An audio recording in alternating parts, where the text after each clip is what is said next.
Good afternoon. It's Sunday, and for those who didn't notice yesterday, I clearly thought it was Friday night. Yeah, let's move on. So today we are planning to finish our square. This is the aim of the day. Now, the only downside at the moment, and let's see if I can not make that quite so skewy for you, is I'm suffering from visual distortions. And the best way to imagine it is imagine that this has a sheet of water on it, and every so often a drop of water lands on it, and there's like literally a drop, and then the ripples out. This is what's happening to me.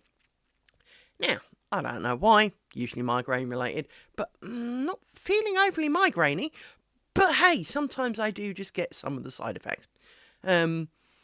I also suffer from weird side effects sometimes when I've been lying down, in that all my vision goes green. And I don't just mean a little green, I mean full on night vision green, limeish green colour, and everything's a shade of green. It's really quite spectacular and really quite disturbing a few times, because of course you wake up and the whole world's green, and it's like, and of course you've also got to remember, I don't do green things. I'm not into green.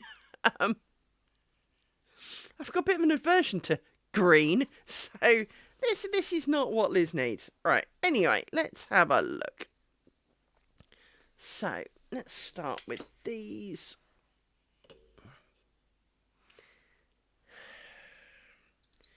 We need 4 of you. Stuff you in there for a minute, because you can keep out the way then. Sort of. You can go up there. 4 of you. You two can go over there. So yes, we are hoping to finish today, because that would be nice. But then, of course, lies, what do I do next? And well, I am feeling a need for a change. As I mentioned the other day, the plan is occasionally to have diversions at the end of the square, but at the same time concerns for the added duration for any excursions is less desirable. It's like walking around the world kind of thing. It's a great idea, but it's a long trip, and the more diversions you have, well, the longer it's going to take. So, but obviously, as long as the excursion goes to a good place.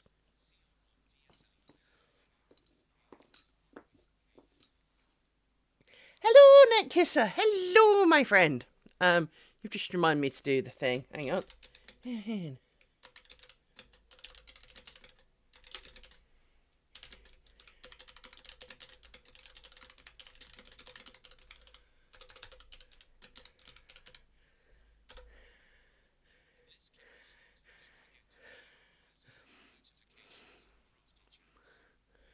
So how's Net Kisser, my friend? How are you?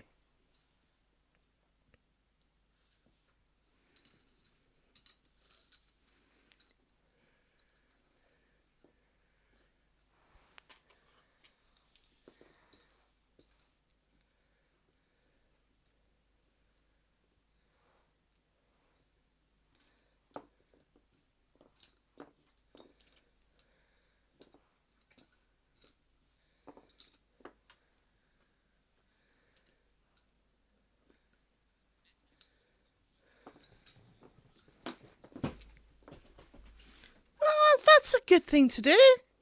That is a good thing to do. It really is. Since yesterday, my dogs are annoying. No, Amy is very vocal today, and asking for a slap, frankly. No, since yesterday, the nice Amazon man has been, and the nice Amazon man has brought me toys. Now, I've mentioned this a couple of times. I really struggle with tidying up. It is something I find exceptionally hard to do. And if you could see what I could see, and no, you're not going to get to see it, because you'd be absolutely mortified. I need some help, right? I need some help in motivation of the tidying. For my shit pile is, well, there could be families living in there and I probably wouldn't notice. So we need to reduce the shit pile down to a more manageable size. I'm not expecting myself to become, minimalist, because that's never going to happen. Nor am I expecting to not have a shit pile, because, well, that's not really a thing either. But what I...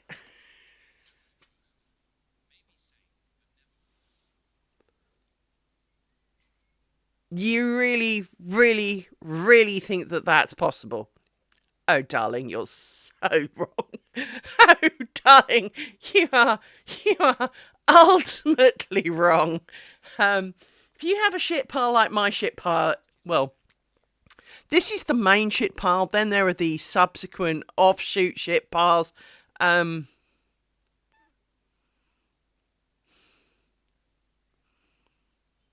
um, Neck Kisser, I will find you a way. I will find a way. Um,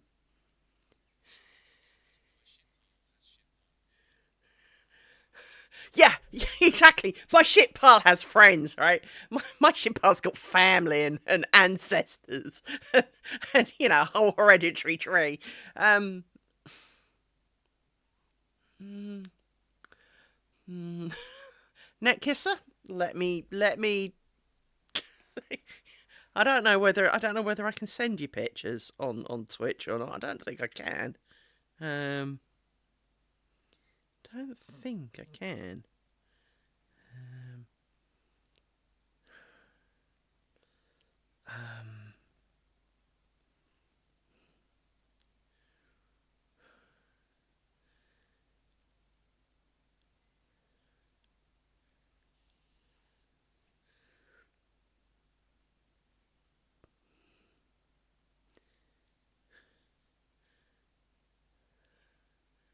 I like the way it brings up my stream and then tells me all the people from yesterday.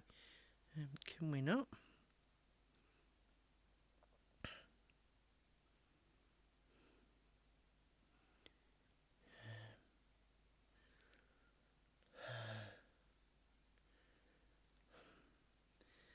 The phone app does not do Twitch chat very well. If at all, by the looks of it.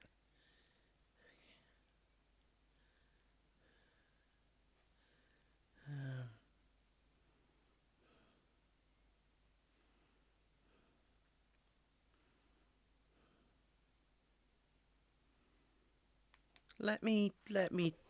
let's settle this.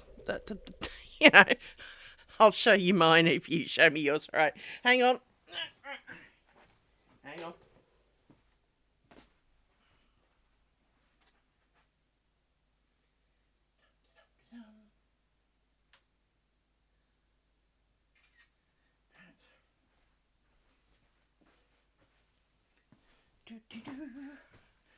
Oh, there's a dog in my way. Come on, move your paws. I got up for like 3 seconds. Come on. It's right. Hang on. Gotta sort this one because, I mean, don't get me wrong. I am not proud of my shit pile. All the fact of how bad it is. But at the same time, I'm up for a challenge.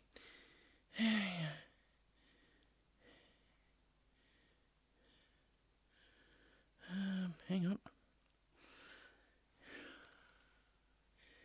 Got to take glasses off because I've got.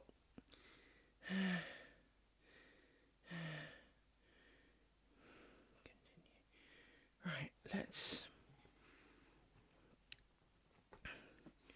let me upload that. And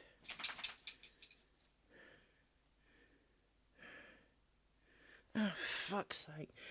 one of the things that does annoy me is that you take a photo and too many websites go, oh, you can't do one of that type. You have to go into a bloody app to convert it into a different frigging file because it's just being shit.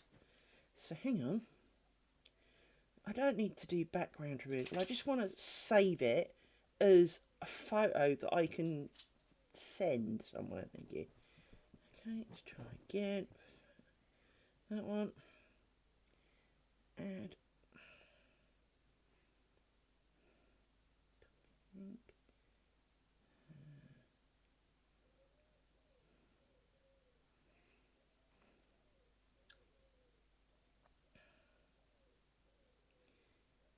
Now I need to send it to myself somehow. Hang on. Work in progress. Please bear with me one moment. Can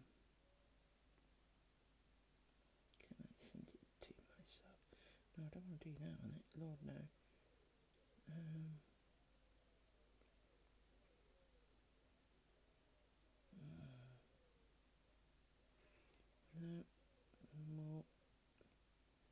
More mail. Won't do.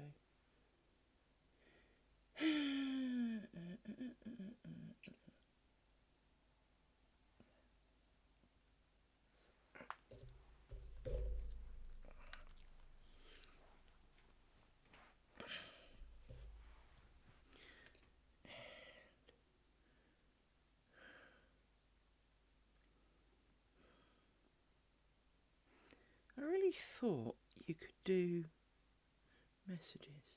Yes, you can. So,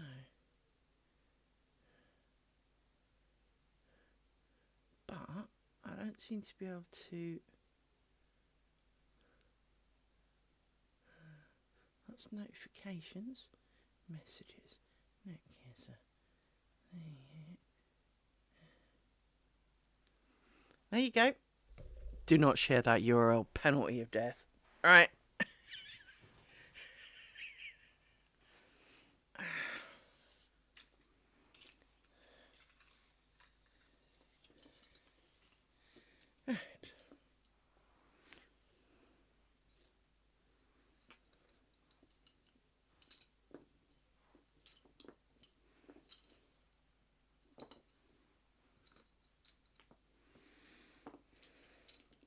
But yes, so I bought a pair of electronic scissors that are capable of cutting basically an inch thick worth of shit. So we're talking I haven't got anything that's an inch worth, but cardboard, stuff like that. I also bought a shredder for the copious bits of paper and other small similar objects. Now this thing will crunch DVDs, so it should be able to cope with a few small bits of plastic. This will make putting it in a bag a lot easier, and hoofing it around the house out to the bin. So I bought this kind of shredder thing. You know, I'm not shredding it for security reasons, although, you know, bit of a bonus for some of it, I guess. But the shorter version is just because it, you know, it turns it into a mulch kind of thing, and, you know, you can pack it into corners. You're not. I mean, yes, there'll be wasted air. Or, you know, if I took loads of sheets of paper and put them in you know, like a ream of paper, if you mulch that up, it's bound to take up more space than the original ream. But at the same time, you know, it is easily done, and if it helps me, encourages me in any shape or form to tidy my shit pile, it can only be a good thing. So, hence, toys have arrived. Now, I have played slightly with one. I haven't actually cut anything with it yet. So, the cutter device. But I did check that it came and worked. So, you know, the thing spins around. That's always a good start. I do have a smaller version of it.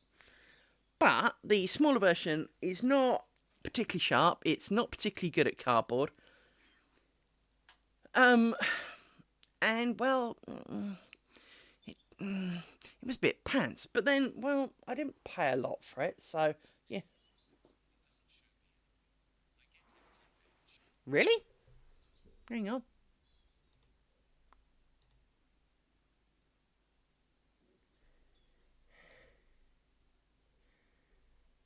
Weird. Hang on. Let me try again then, because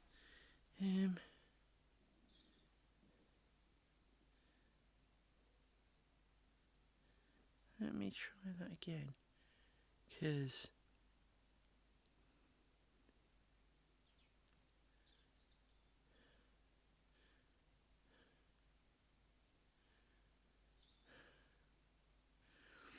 it is being a bit funny, but I don't see why it was a problem. Let me, possibly the image type. Let me try that again and get a new one.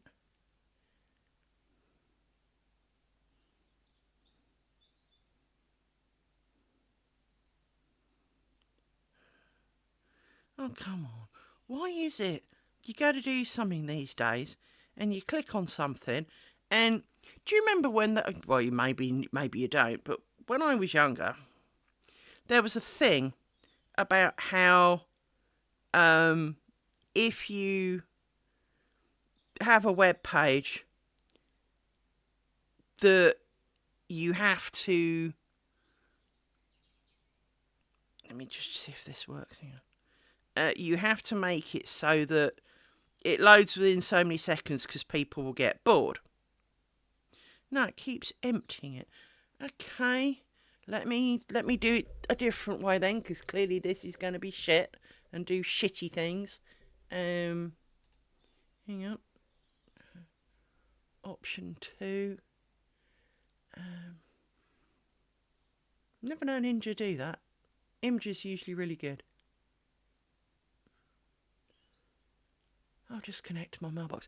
But it used to be that if you couldn't, like, if your web page didn't load within like 10 seconds, people weren't going to hang around and look at it. Well, how come nothing on the internet seems to do jack crap in that kind of time scale, you know? Yay! Well done, Christy. Copy that. Let's go here. Let's go there. Go that. New.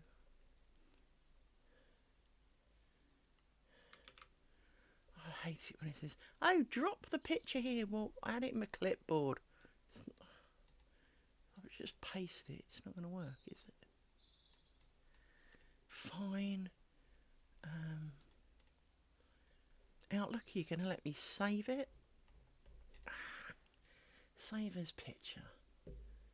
Dear God, you're making this hard work. X. Yeah, that'll do. X. No, go to here. Downloads. Date. Drag and drop.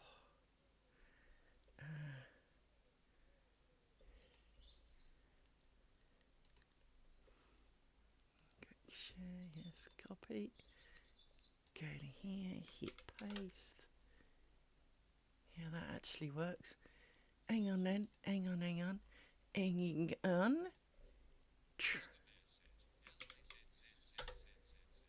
Sugar Bear, how you doing? It's good to see the gang. There you go, Netkiss, I'll try that one. So, let's see when I guess we got that far. Nah. Good morning to you then. Even though it's basically 3 o'clock over here, but good morning to you.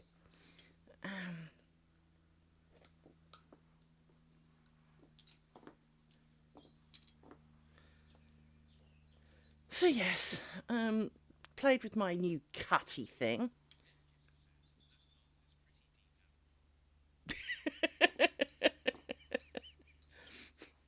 the only bit that is, honey. It's the only bit that is.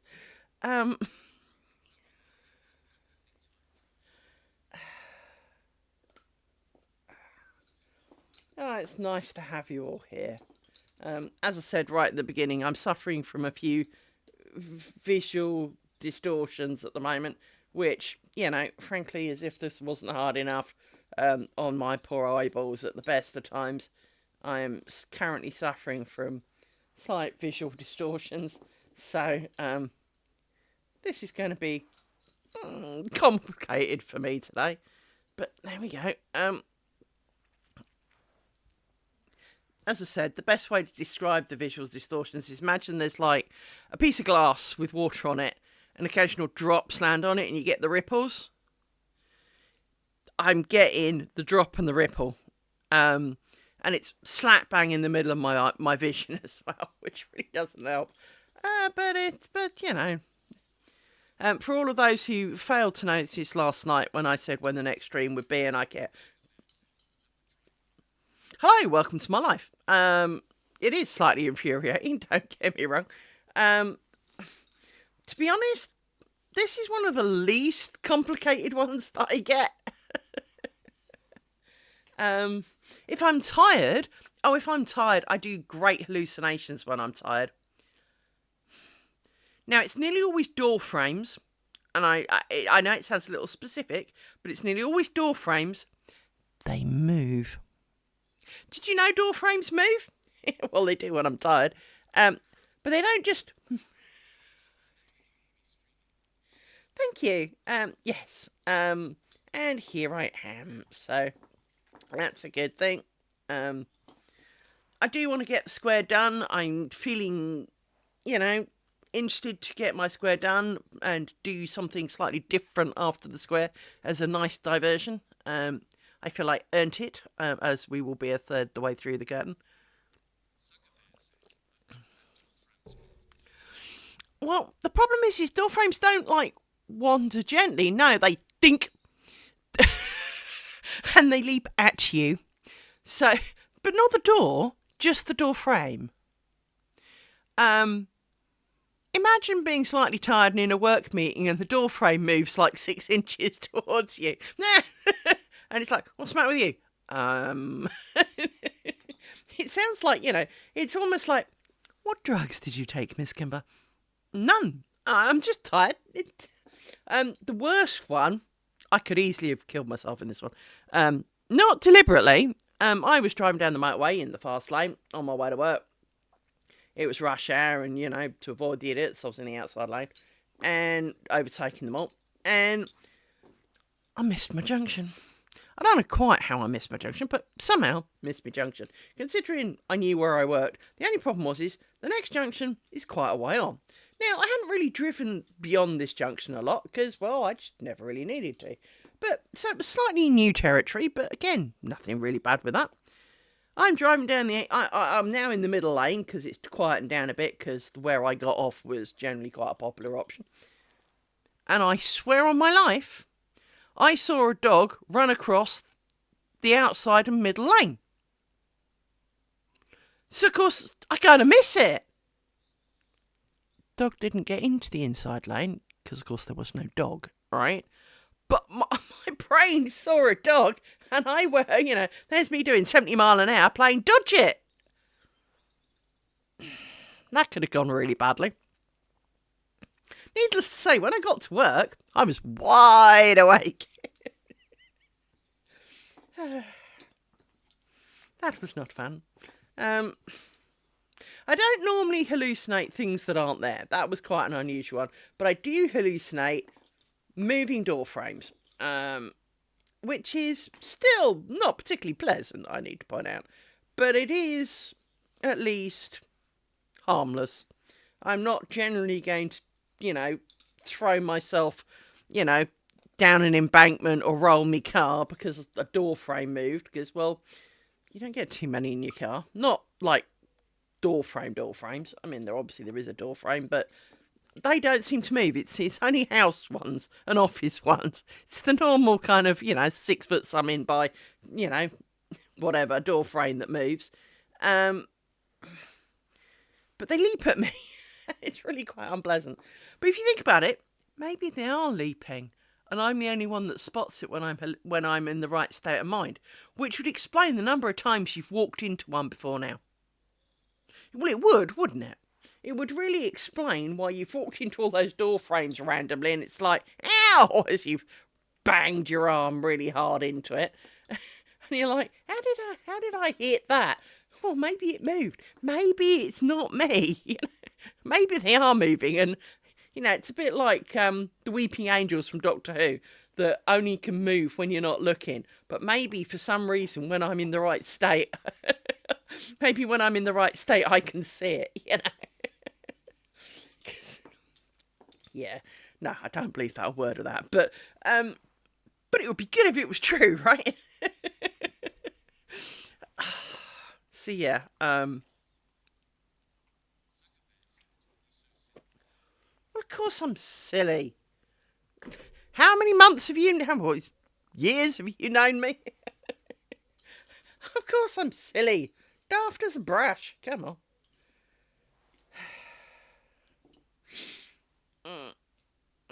But it would explain a lot, right?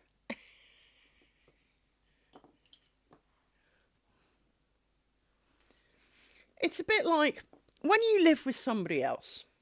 You put a thing down, and a few hours later you go to get it, it's not there anymore. So you say to said person in the house, did you move this? No, they say, right? Well, if there's only you and them in the house, exclude any pets, because, maybe it's not exactly a pet movable object. And it's clearly not been, wagged off a table. It's nowhere to be seen. But they are swearing on their soul and their entire existence that they did not move it. Yet, it is not where it was mere moments ago. So why is it, when you live alone, you can put a thing down, and even 3-4 weeks later, it's still there? Not calling them liars or nothing, but it's funny how, the moment you live alone, your shit stops moving around. For all of us who live on our own, oh, Amy, give it a break. I'm sure they will attest to this. Now, it doesn't mean you don't lose things. But that thing that you put down, or that you remember distinctly putting it there, is usually, 99.9% of the time, still there. It hasn't moved an inch. No one's put stuff on top of it. No one's moved it. No one's put it in its home, in quotes. No one's, I didn't think you wanted that. No. Or I've washed it for you. Yeah, but I didn't need it washing. It was clean. All of those moments that you have in your life. But no, you put something down. So, I know, she says, looking around for something she can use as an example. So, you take this tub of stuff, you place it here, you can walk away, and as long as you do not move it yourself, it will stay there. By the miracle of wonderful nature, this does not get up and run around. But you didn't know that. By the way, this stuff is awesome. If you suffer from any form of inflammatory style skin conditions, so psoriasis, eczema, bit of a dry, flaky skin, anything that itch.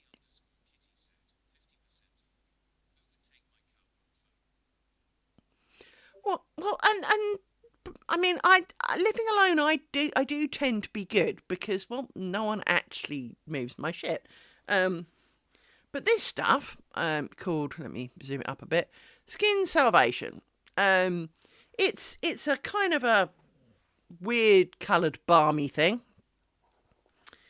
If you suffer from itchy skin and you have some form of, as I say, kind of underlying condition such as eczema, which I get. I I get eczema around my nose, in my ears, and in my hair. Happy me, right?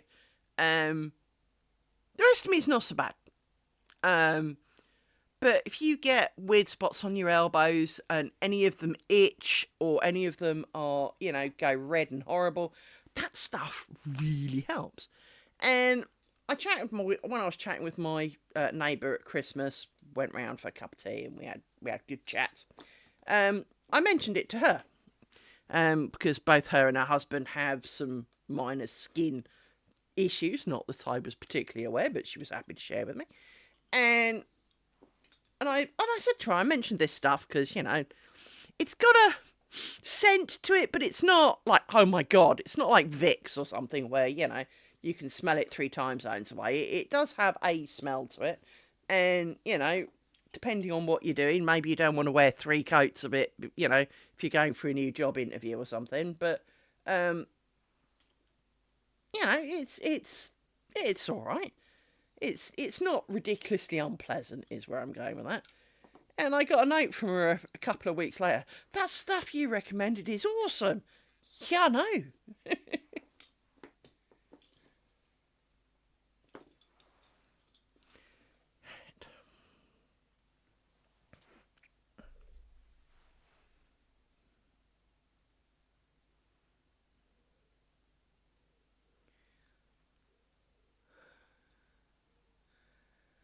So yes, right.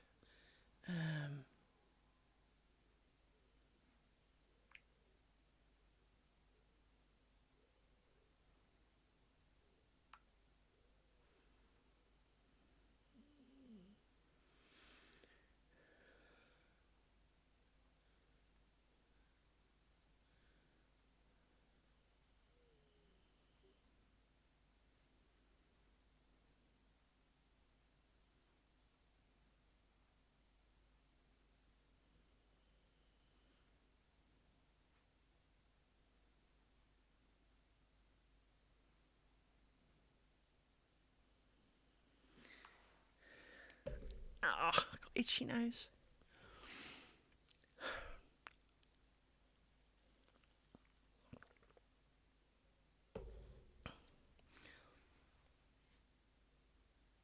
Right, so next round.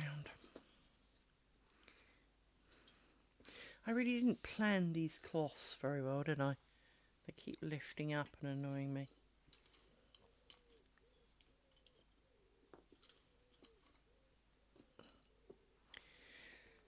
So I'm trying to work out what I do next because I need a diversion from my triangles because they're getting a little bit, as I mentioned yesterday, I'm kind of triangled out for a bit. I need to do a diversion. Now, the problem is yeah, sure, I could do some of those strips and practice the joins that we were talking about yesterday. But there's a problem with that. See, as we mentioned yesterday, that to make a decent sized one will probably take about a month. And I need probably 6 or even maybe more. Now, maybe they will take less time because it is one long strip, and once I've got kind of, I don't know, say 1.5 row of bobbins, of pins rather, it is just a continuation of a theme.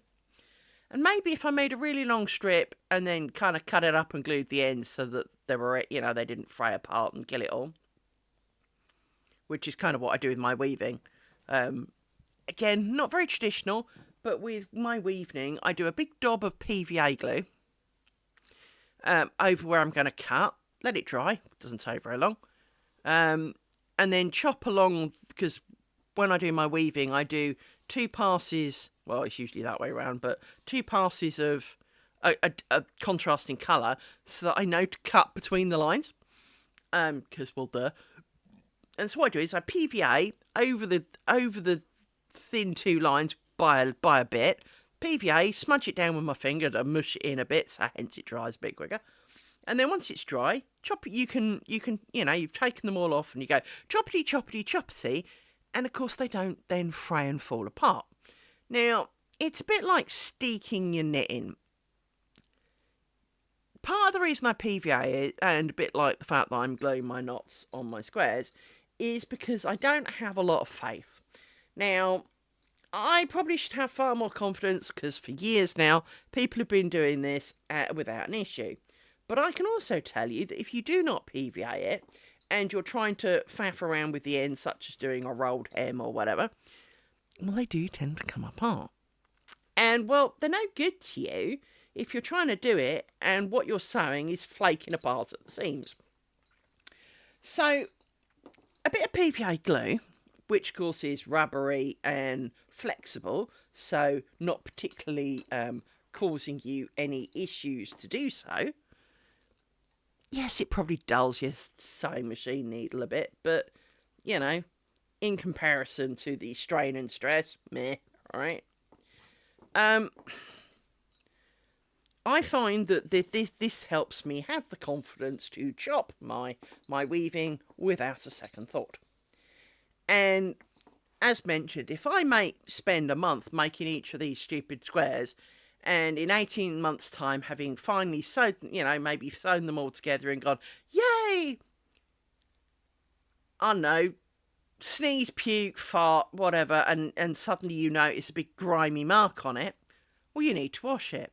Now, even if you get a huge vat of warm water, not hot water, just warm water with a little bit of soap in it, and you gently place it in and you kind of push it down with the most utter gentleness, leave it to soak, and then, almost put a weight on it and drain the water out and then fill it up. Oh, spam bot, hang on.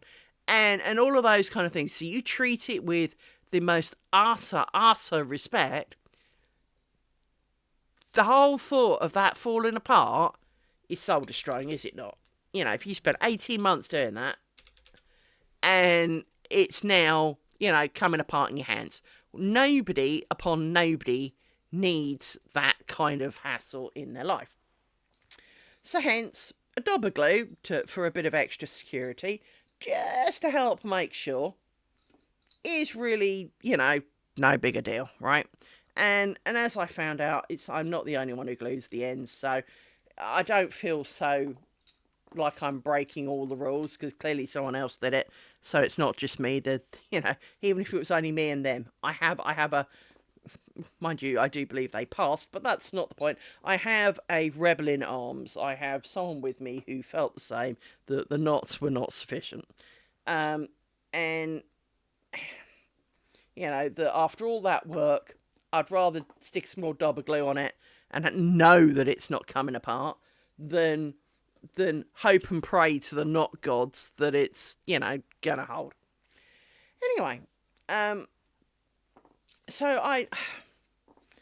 I do need to kind of do an excursion. I have come to the conclusion I am needing an excursion, but I don't really want to spend months making pointless strips.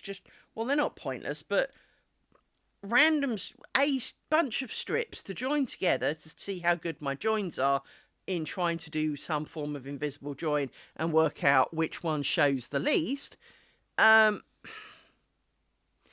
what do I do with it at the end of it? It's kind of, it's not like I'm making something of interest. It would just be an experiment. But a 6-month experiment's a bit long, because then it will mean it will be 2 years in total for completing this, and that's only this experiment. I'm sure there will be more experiments. So I need to find a way of doing some experiments, but without kind of wanting to throw myself off a short pier into some very deep water. Because I don't really want to spend that kind of time scale making something. Oh, look, they've got rid of spam bottom. And I don't really want to spend, 6 months making a useless, pointless thing. But at the same time, well, what could I make that wouldn't be a useless, pointless thing, but that would need joining together? Well, I can't really think of anything. So I'm back to, what can I do as my diversion, as a reward for achieving, 1/3 of my neck curtain? And, well, the only answer to that can really truly be bookmarks. Because, well, it's about the only other thing that I can see a point of me making. So, well, bookmark it is.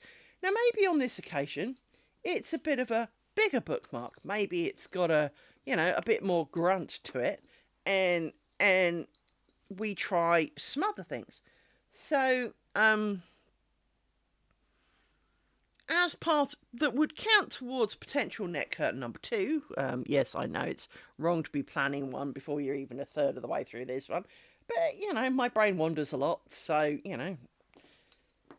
Now, thinking on how they colour in some of the portions of things, how to achieve in, because there's a couple of ways to do that,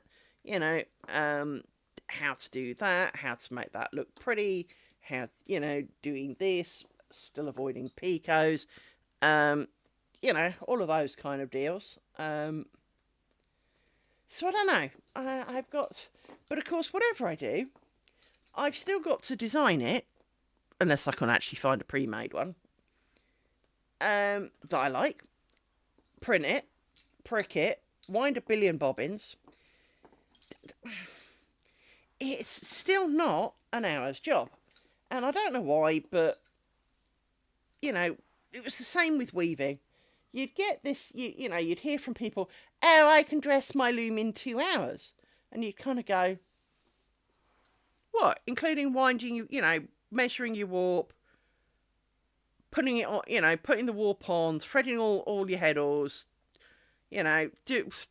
poking it through the reed and checking that you're right. And they go, oh, yes. Darling, I can't thread my reed in that kind of time. And I'm no slouch.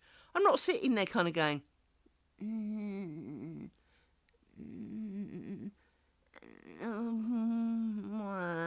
no, I'm not. I'm really quite reasonable at it. But what I can't do is I can't sit there for like 2 hours straight and just do it. I have to do a little bit and bugger off, have a bit of a gap and come back. And so I've always boiled it down to, if I'm going to make a project, it's about a week's worth of prep for my loom project. Which, of course, is kind of where it gets a little bit annoying, because, again, much like doing experiments in lace making that take sufficient time, well, if it's going to... Well, exactly. We want to do something. You want to do something really intricate. I'm really lucky that because I've got the loom that I've got now, for example, I can put a really big warp on it, because it has got a big warp on it at the moment. I could chop off what I've done, because bear in mind what I've done's a bit wrong, technically. Let's not go into that. But it's a lot denser than it should be. I could spread the warp out a bit at the front, so that it's less dense and more usable. And I can put on my unit pulls, and I can make, frankly, frickin' anything I want. And it's like turning on pixels or not. So I can do that. I really can. I haven't yet, but I could, right? And so I can then arguably do anything I frickin' like. And with that in mind, I have a beautiful opportunity. I could sit there and I can go, I don't like what I've got. Well, I don't need to. I could attach my unit pulls, and irrelevant of how I set up my loom, I can do unit pulls per thread if I really wanted. I'd be insane, but I could, and then you treat it almost like a table loom, and I could pull down which threads I want to lift up, and literally do it on an individual basis. Now, that'd be a bit much, but I could, right? And this is where it kind of goes a little bit wrong, right? Is that lace making, you just can't do that. I mean, yes, you can change your mind about what pricking, what you do stitch-wise. I could use completely different stitches on the next square if I wanted. It would look pretty stupid, but I could, right? As long as they fit. And when I say as long as they fit, because obviously, like, for example, if I pick rose grounds, you've got to have pairs to do it, and if it's an odd number, it's not going to fit. Simple as that, right? But you can do so much, but with lace making, it takes a real long freaking time, not only to potentially, design it and be happy with your design. I mean, that can take a number of hours. Then you've got to wind a crap ton of bobbins, which again can take considerable time. Now, it's one of those things is that a single bobbin doesn't seem to take particularly long. But when you've got to do loads of them and you're doing them in pairs and all the rest of it, for some reason, it seems to take a lot longer than your brain says it should. And so I don't know. I'm kind of stuck as to what I do next, because as I said, there is a bit of me that wants to do some experiment because I want to see if I can do the joins and maybe doing a bit of that. But I also then, so even if I make 2 strips and say I will do a join, well, that's 2 months. I worked out that to get the size strip that I want to prove to myself that the join is sufficient, I basically want to do a strip about this wide and about the length of a square. Minimum. Well, if you think about it, that's twice the thing, so that's 2 weeks for a strip, so it's a month for the thing, then I've got to join them together. So that could take a really long time. And I did say kind of minimum, so very much minimum, right? So there are these, but so making 2 pointless strips as my diversion isn't the most inspiring. I'm sure you can relate to this. It's a bit like, well, I could take a break from tidying this room by valeting the car. Well, gee, ain't that fun? Or I could take a break cleaning this room by cleaning a different room. Yeah. Well, kind of, you need something that's kind of a bit fun. And so I really, I don't know quite what to do, because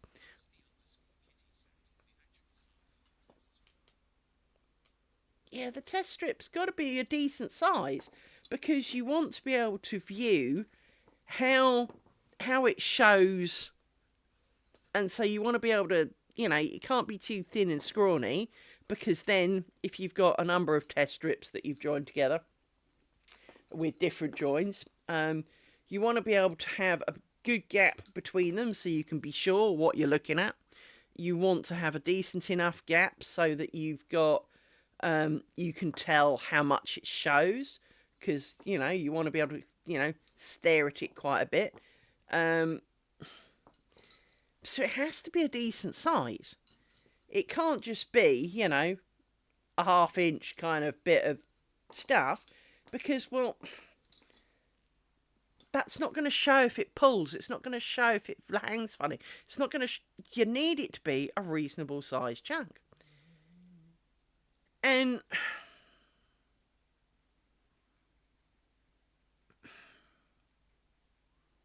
but at the same time, there is the bit of you that kind of says, well, maybe if I make it big enough, it could be part of the actual curtain.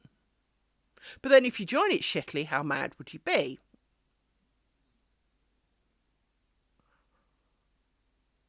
Or that the join doesn't work out like like you thought it would, and it looks terrible.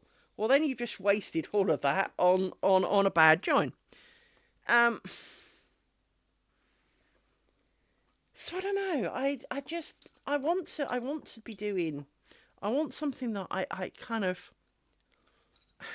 I want to find something that I'm inspired to make, not something I feel I have to make so I can see if I can make the thing after that,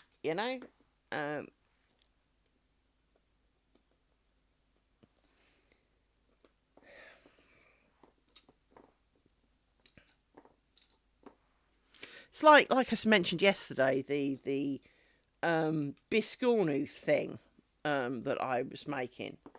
I really lost all motivation on it because while before I started, I had a couple of reservations about the colour, but it looked vaguely okay in the picture.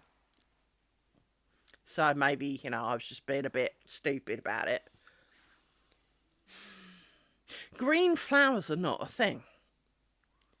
Not normally. And especially not this kind of shape flower. And, well, on having to sew each individual little wretched cross, I am finding myself, I found myself more and more bugged by the fact that these flowers were primarily green. And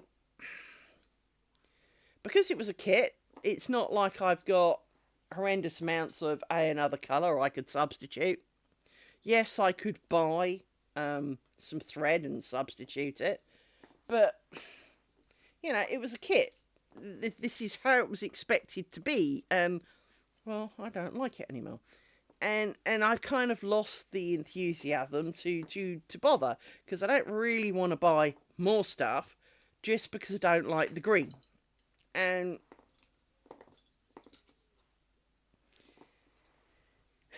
but I haven't touched that for a month or two now. I'm not sure I've done much of that this year, just because it's green. Even though I was, till the green hit, really doing quite well. It was growing quite fast. Considering I'd never done cross-stitch before, I'm not stupid, I know how to do one, so, it wasn't exactly testing my capabilities to a ridiculous extreme, but I also did pick a 25 count fabric that you use as a 25 count fabric and not, say, a 12.5 count fabric. But I also don't like the fact that they lied about the size of it. I think that also doesn't help. So even if I did like the colours, it's going to be too small for what I wanted. So then the only other answer is to buy some fabric, design your own and make it. Really not in the mood for that. So I'm not going to be doing that in a hurry because, well, that's in the sulk pile. The it's not turning out like I hoped pile. Now, obviously, part of you says, well, finish it off, get it over and done with and out the way. But sometimes you just can't bring yourself to do that, Sometimes that is a harder thing to do than you'd like. So I don't know what to do next. Bookmarks are a go-to because, most people at some point have got a book, whether it's a recipe book even, and that's the only book you've got, or, pretend you're reading the Bible if you want, if you want to, appease some, be that kind of person, or actually read a Bible or the appropriate religious text. I mean, there are many uses for it. You can put it in the wall if you like. But just making a strip of lace to practice something has never been something that I've found particularly wanting to do.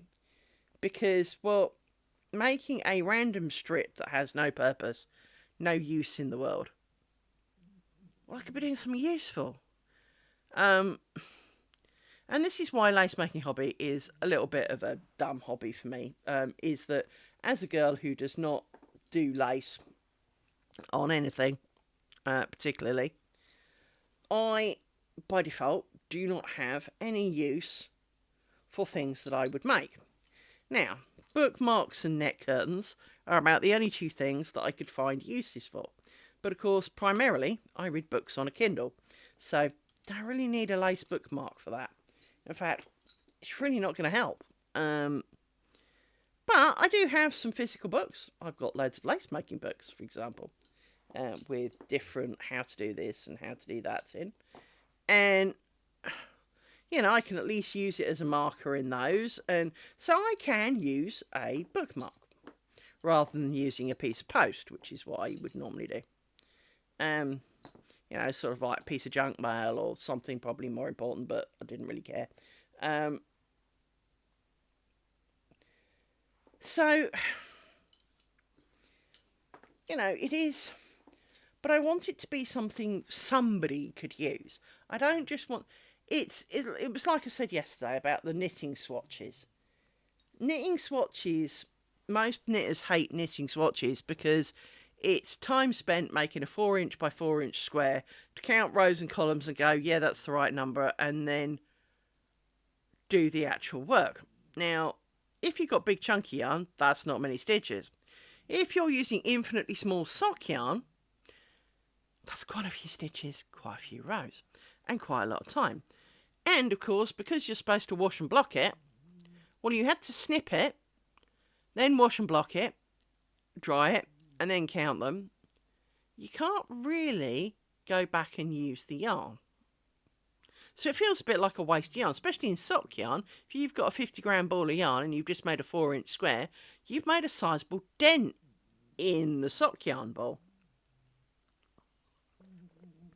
So, and making test strips in lace definitely falls into that kind of category of the, it does serve a purpose, and it serves a valuable purpose, but once you've counted it, looked at it, whatever you were doing, it has no purpose. It is not needed or wanted in the world. And it feels a lot, and because lace is quite slow, it does feel a considerable waste of time. And if you can avoid it, you really, really would. So I don't know what to do. I must design something though, and print something, because, well, I need to wind some bobbins, and I need to know how many bobbins I need, and all of that kind of stuff. So I need to do something. I need a diversion, but I need a good diversion and not a crappy diversion, because otherwise, well, it's not really helping now, is it? As I say, it's like, hey, you bored of cleaning that room? Or why not clean a different one? Because it's still cleaning. It's not really much of a diversion if you're still bored, right? Or your brain's still going, do I have to? It's not kind of achieving. Yeah, it might answer some burning question that you have, which would be good. But maybe it's only going to do that in like a month and a bit's time. That's a long way off. I mean, the only thing I do tend to do with the diversions is that I do allow myself to work on them off stream. So they do tend to go a bit faster, because I can do a bit in my lunch break. Because, well, where I'm sitting now is also where I work. And it's also when I don't work. So I don't move, really. And as a result of that, you know, it means that I can move my laptop out of the way, uncover my lace and go lacy, lacy, lace. Now, there are some other ideas I've had for making, quote, an all-in-one piece of lace. And that would be, you make, say, a 2-inch strip. And you do like a 2-inch bit of strip, you turn the corner, you turn around, you make like a spiral. But it doesn't have to be a spiral, it can be a bit of a snake, it can be a bit of both. Now, you'd have to plan it out a bit. But you could do a very beautiful piece of lace like that. And I have seen some kind of, I have seen pieces that where that was the fundamental idea, and obviously you can do changes of stitches and stuff in it, and diamonds and things. So it's not that, you know, it has to be boring. It's not that it is just going to be, you know, months of you know, cloth stitch, half stitch, whatever you pick, right? So again, you know, that's an idea, and that could be good because, you know, you constantly work around. But you see, for me, the bigger problem comes with doing a big one of those is that it's all right at the beginning. It's not going to be quite so much fun when it's kind of almost full grown and you're working down a longer side and you've got, you know, half a curtain hanging off the end of it, and you're trying to manhandle half a curtain round your lace pillow while still trying to work on it, because it's going to get caught on everything, because, well, that's what all... I mean, you've seen how often it can, you know, the bobbins, even though the bobbins by default tend to lift the thread off the floor, it can still catch on the bobbins that are kind of flush with the... I don't know how they do it, but they do. So, you know, you do find yourself in those kind of scenarios, and well, it's not what you need either. Now, admittedly, I don't necessarily need to do any particular experiments for that kind of one, but I would need to potentially do it on my bigger pillow. But then we go back to the, well, how would I show you work done on the big pillow? Because, well, the big pillow's my big pillow, and it's quite big. It's a little too big, for that matter. Let's stick you up a second.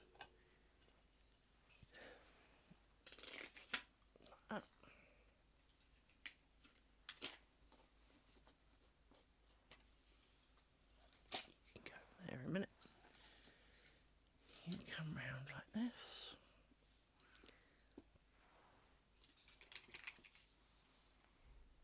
You're all tangled in. It's getting warm in here. I noticed it was quite warm in here when I came down this morning. Is my heating on?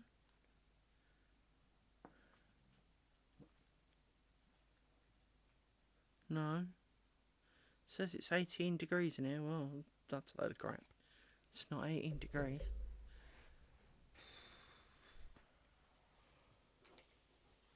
Right. So, I'm supposed to be around there like that. You can go over there with those. Stop going underneath that piece of cloth.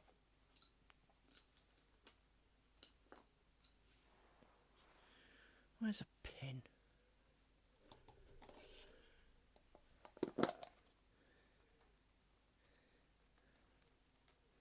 Give me a pin.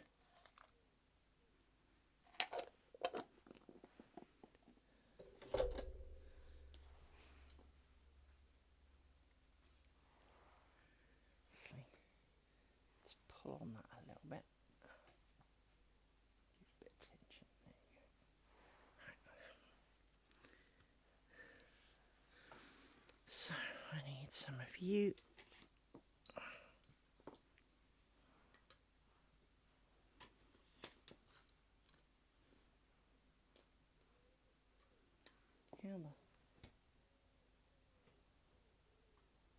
You're stuck there in this pin.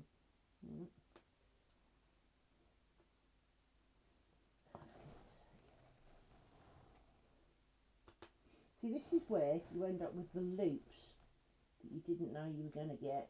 It's when it manages to loop around a pin and form a really strong bond with it, and then it doesn't want to come off. So, right, and you need to come around there. That's it. So, is that everybody? I think it should be. 1, 2, 3. It should be. Right. You, I think, should wander off at this point. 1, 2, 3. No. I need you. That doesn't feel right then.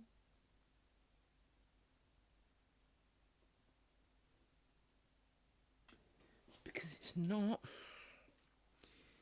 You need to come out of there like that. And you need to go through there like that. Like that. There we go. Now you set off. 1, 2, 3, 4. There we go.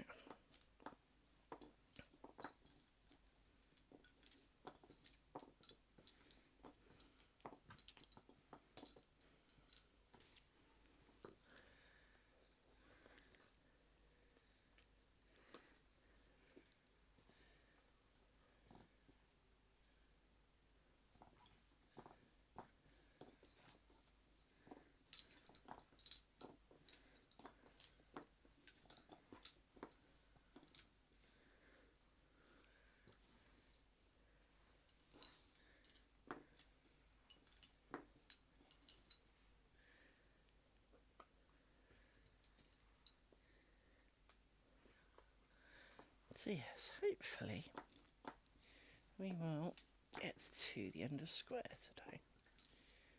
We've done the worst of it, so really shouldn't be too bad.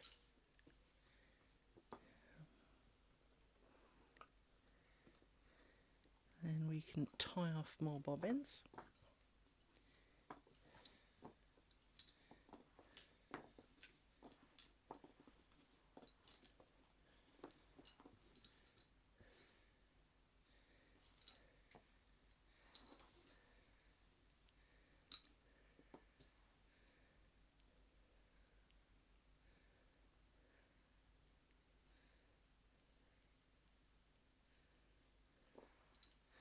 Ooh, got to make her itch. Hang on. Itchy, itchy, itchy, itchy, itchy.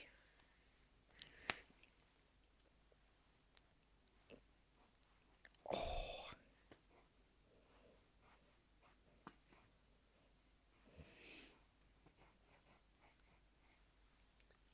That's better.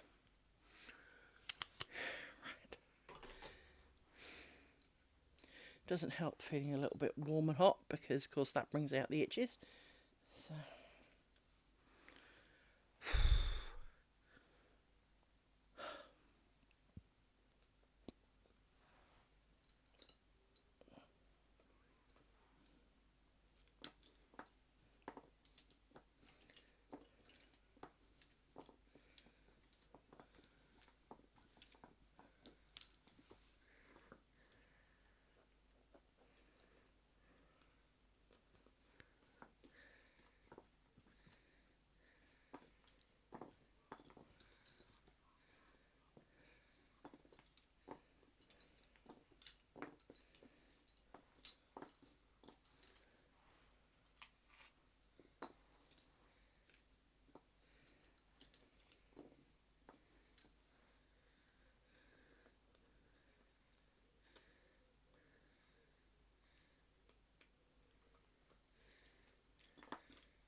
2 far, because it is.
Yes.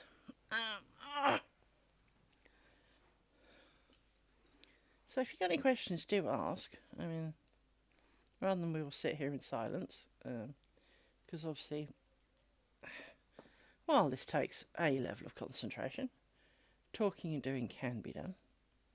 And I'm a little conscious that if you're all watching, you don't necessarily want to hear me sit here in silence. I mean, you can sit in silence without watching me to do that. So, you know, if you've got questions, ask them. This blue one's distinctly running out of go, but fortunately we are near the end of the square. I'm just praying it's got enough to get to the end without running out, because that'll be slightly annoying if it is, considering how close to the end we are. Bit of yarn chicking going on.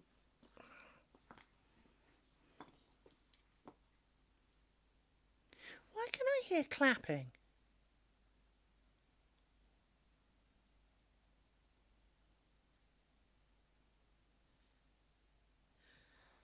Can't hear anyone yelling, so it's not next door's dog. But I hear random clapping. But it's a person clapping, not like, you know, they're at some, you know, someone's having an event and there are people going, "Oh yes, yes, yes." But it is that kind of clapping, but it's one dude.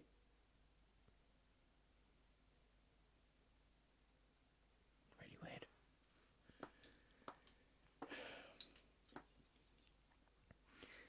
I didn't add a pair there, did I? No, because I'm a douche. Right.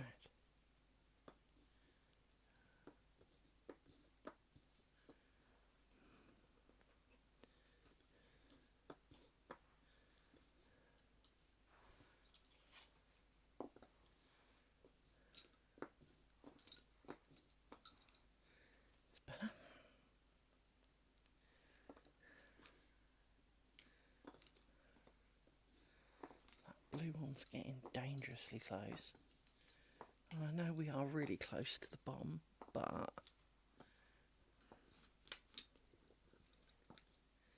one, two, three. Maybe the other half of you then. That.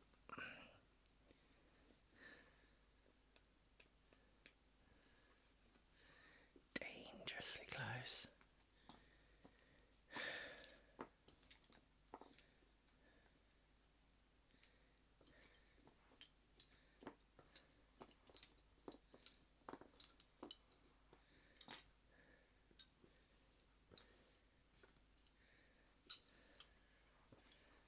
Last pair to come in.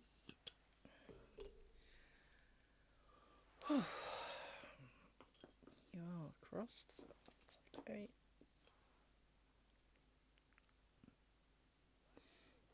We steal a pin from frankly anyway.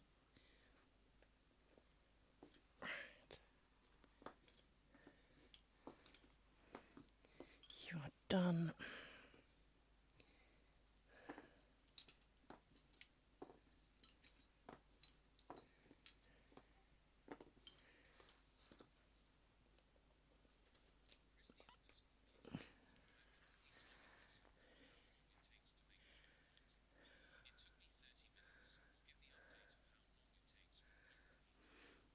Cool. And it'll be interesting to see what actually contributes to one repeat, because obviously, you know, one repeat is not necessarily the same as another.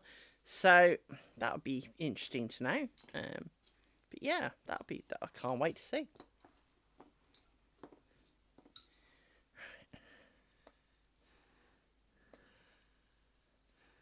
By the sounds of it, you're a lot faster than me, I think.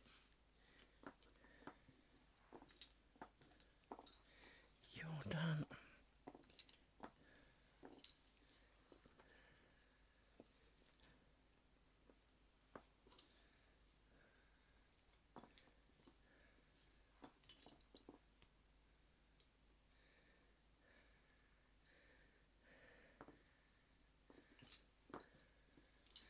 You're done.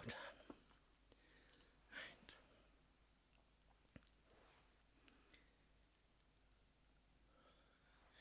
Let's stick off some of these done bobbins, because I can can pile them up there. 1, 2, 3, 4, 5, 6.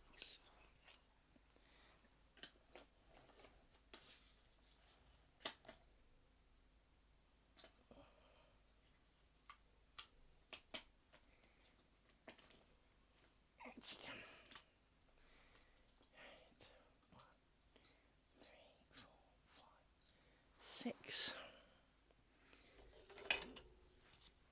Put you on a stick. You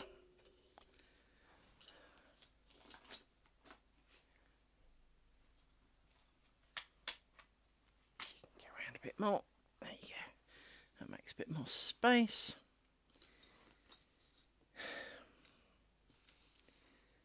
So, shuffle you all around.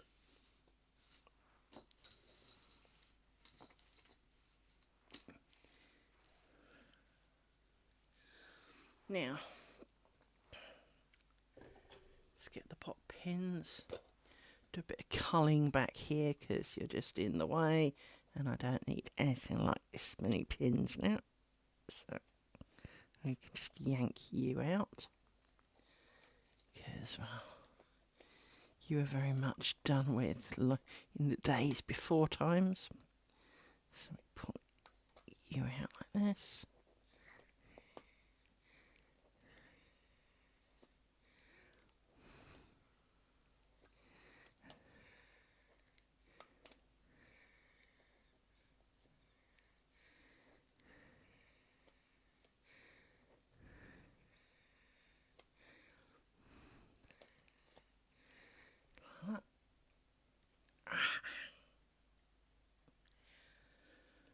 That helps you lay flat back there.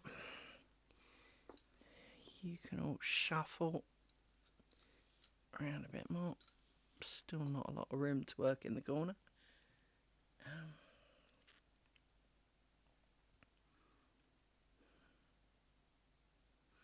But until I've sewn you off, and I could sew you off, that would probably be a good idea.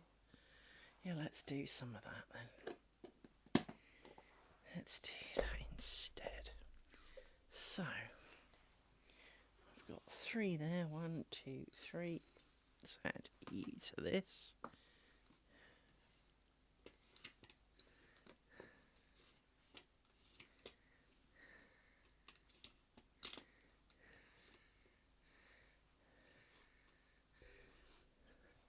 That's you up there. 1, 2, 3, 4, 5, 6. Possibly 7. We'll grab you for a laugh just to be sure. Right, you can go in there. Everybody else needs to be sewn off. Except maybe you. All you people need to come and be sewn off. Come on, out of the way. Right. Start with you lot then. Now, I need forgivers.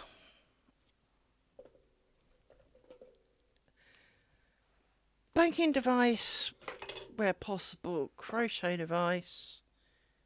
I need to upset Rory by getting the pot of bobbins.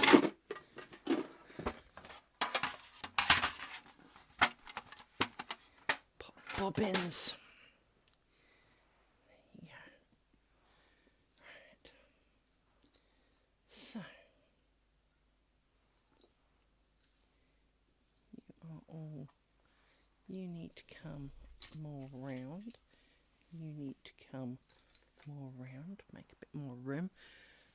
I need to be about 10 degrees cooler because I am hot. Right, let's have a look. Glasses off for the peering.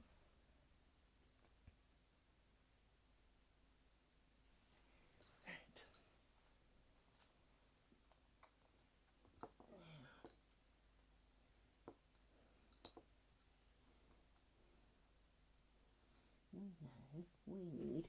Oh, I need one of my little doodads. Where is my doodads? What did I do with the doodad? What did I do with the doodad? That's a plastic pot, it's not in there.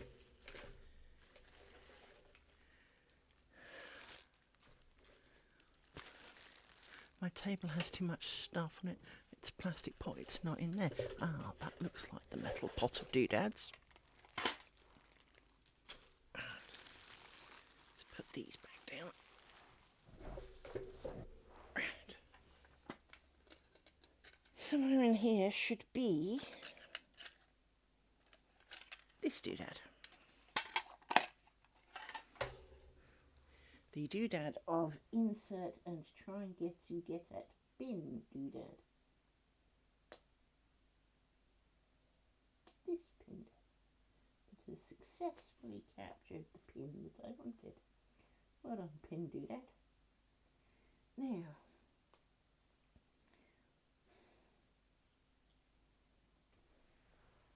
because of where it is, I wish to try the crochet hook because I can get the crochet hook through it. And it's gone already a bit manky. There it is. Now, the question is, can I get the threads that I want? And the answer to that seems to be no. So, annoying doodad it is, because I've already loosened the thing. So, we'll make you longer, both of you, and chop your like this. Put you in there.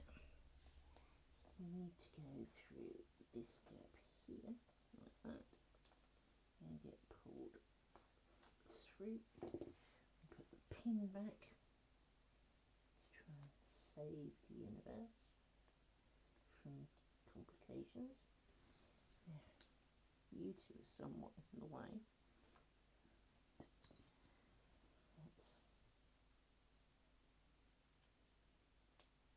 Amazing.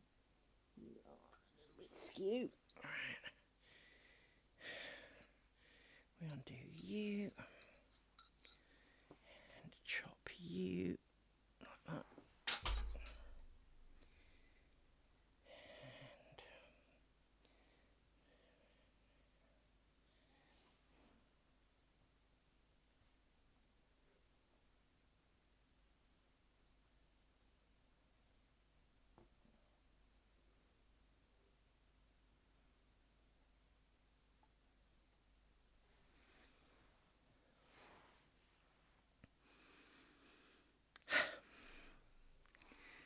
Pins dealt with. Now we push some pins down. What we can do is take out more pins actually. Let's take out some more pins because that's always a good plan. It never hurts. I'm not going back this far, so.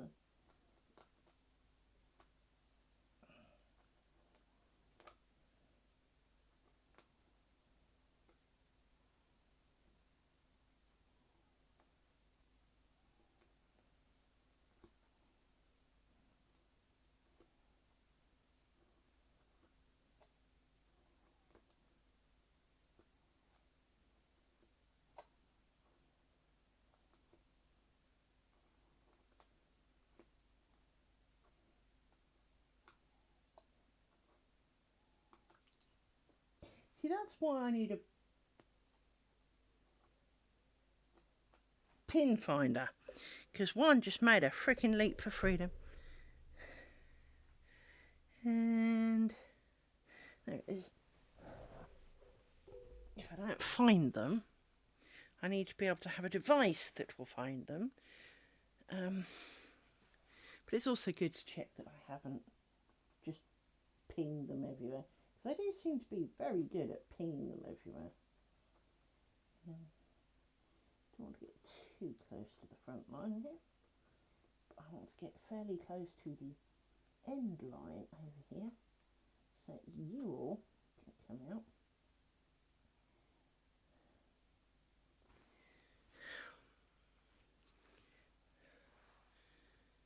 Possibly a little over enthusiastic, but it means I can see where I'm at. Pin poker. You here.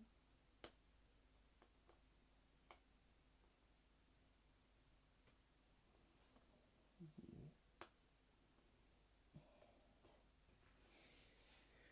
Before I pull you out, we need you two.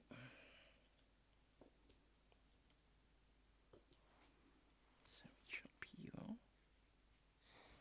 Chuck you in the bobbin pile. Pin.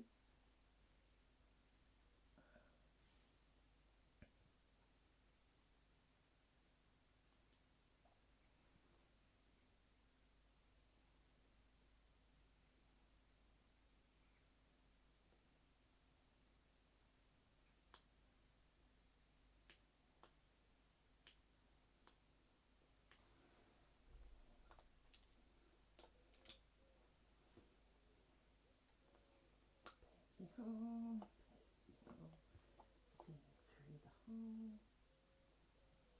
like that, back through the hole, grabbing those, put the pin back for tension, oh, that, you two get to be longer.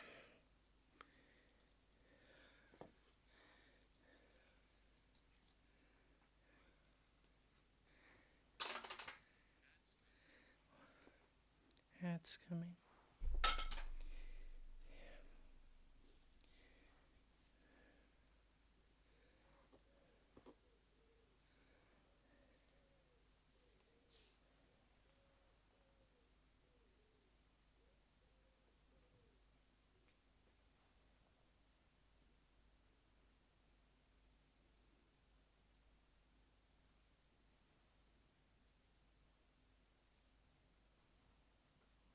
See, that's a bit tight.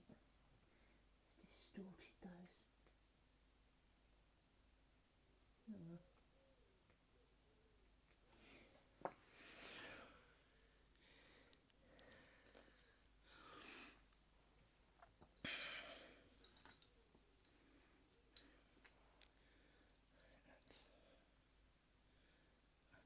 Undo this. Undo that.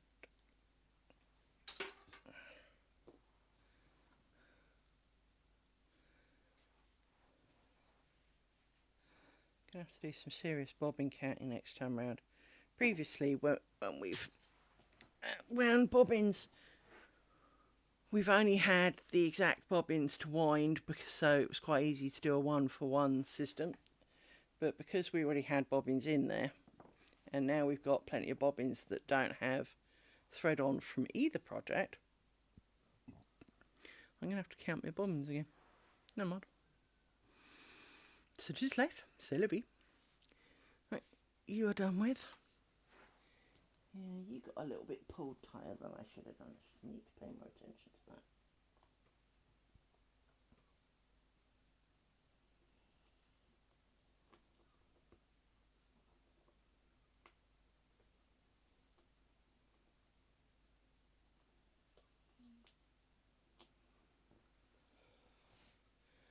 So,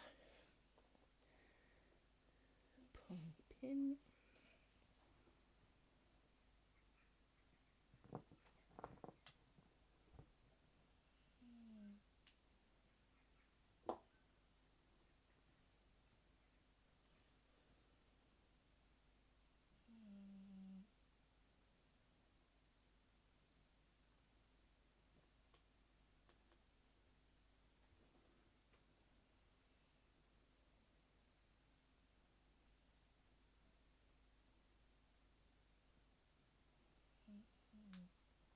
This is not playing ball. before. Let's try this because this is thinner. But it also bends, which is why I don't like it.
Fair enough.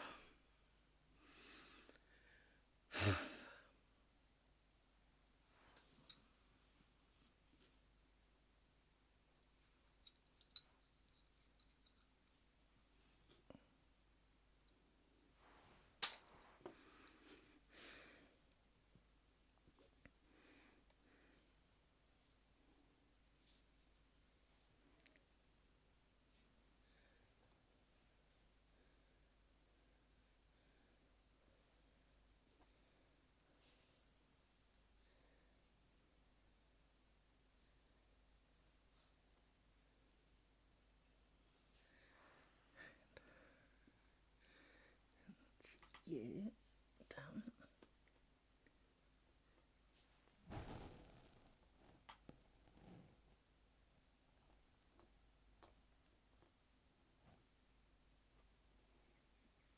So, next one is,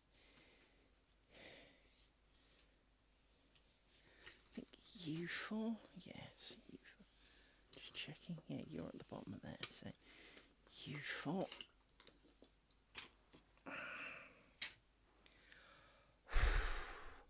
There's no way it's 18 degrees in it.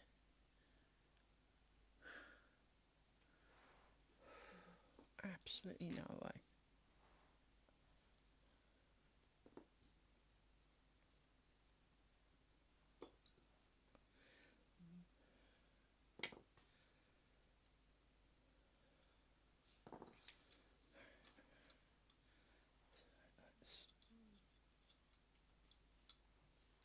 Let's drop you.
I'll tighten that last one up. It pulled on everyone and it shouldn't have done. Too late. Tighten back on it now.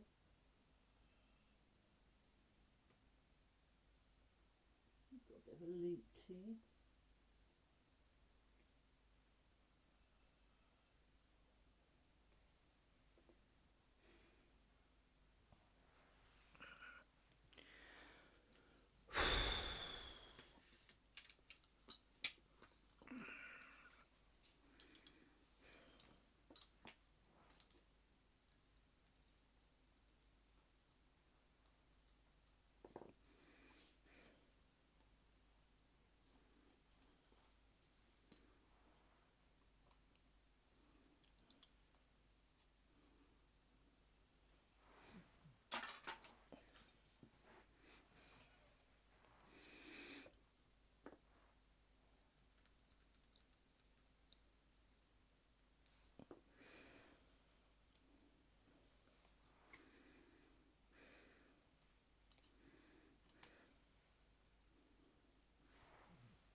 Still not through both. Oh, fuck off. Fuck off.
Alright. All of them over there a minute.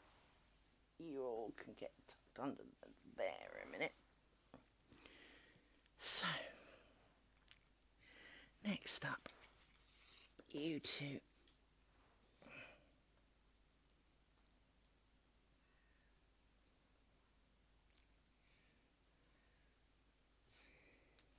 And of course, now the knot on here wants to work. Whereas you're wearing kind of shame because you proved you didn't. There you go.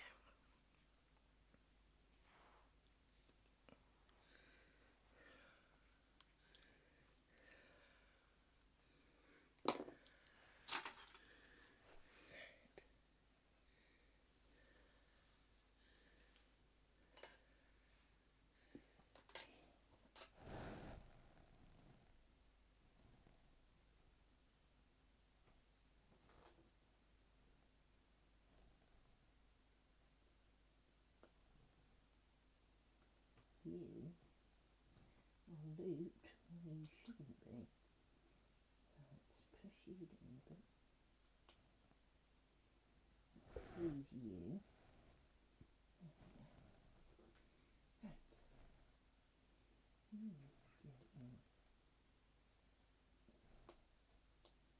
This pin here.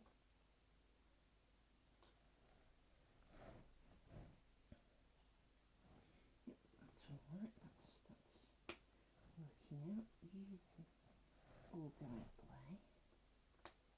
You come out. You come back. You need to go over there. This one needs to go.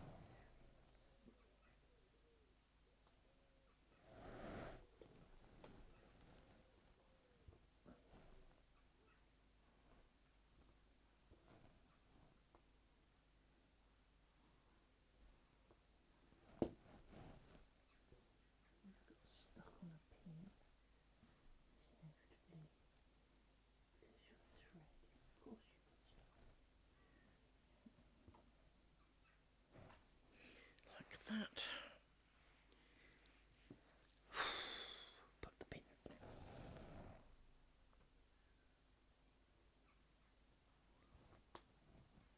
Now we can tie them up.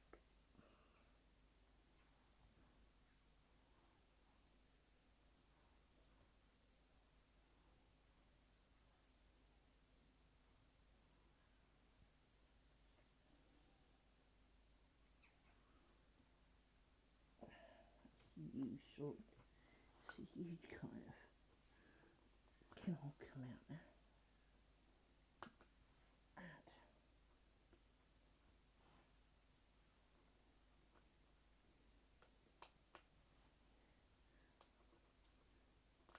Okay.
Pin.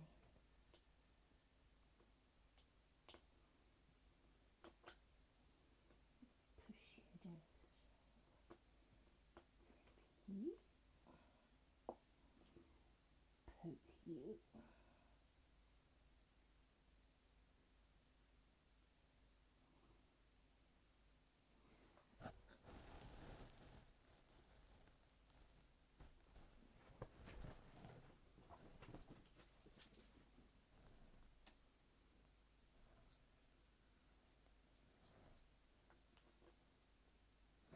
Well, there isn't so much bobbins at the moment because it's me swearing at little tiny bin holes, so I do slightly apologise to that. But I'm more than happy to be the kind of background companion. I mean, as I said, it's really nice when you guys chatter. That's okay. I do like it when you guys chatter, because, you know, makes me feel like I'm not talking to myself, but I also understand that, you know, you've got lives to live and all that. So, you know, it's not a big... Oh, that's good. Hello to Honey Bear in the background.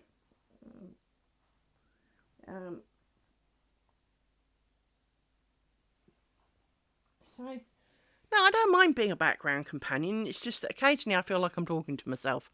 And much as I do plenty of that, and I talk to my dogs, obviously, it is nice to have, you know, actual people to talk to. For I don't have many of those.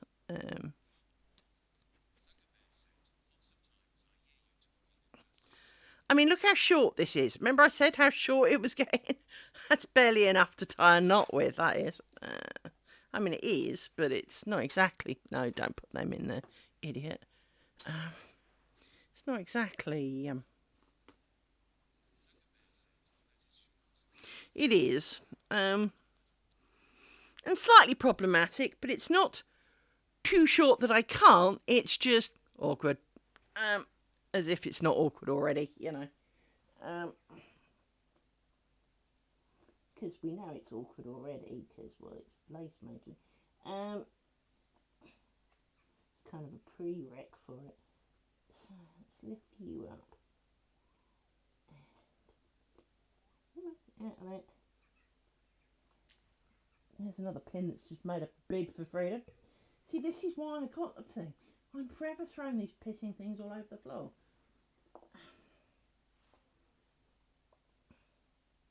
And not intentionally at that.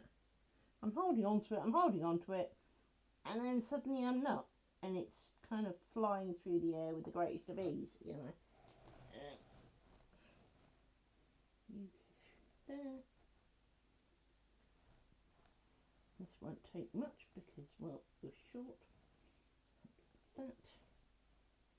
Except now you've wrapped around the wretched. And of course I don't have a pin, because I threw it across the room. So I need to get you off this pin. Off you go. Thank you. You come through that. You need to not get wound around anything. I can put this new pin in, pretending it was the old pin, and we will go knot. Now, before we commit to that, I need you not to wrap around there. Like that. Knot. And you go around there. Knot. Right. Well, we're caught up on our knots and our sewing, so that's a good thing. Extract all the toolage.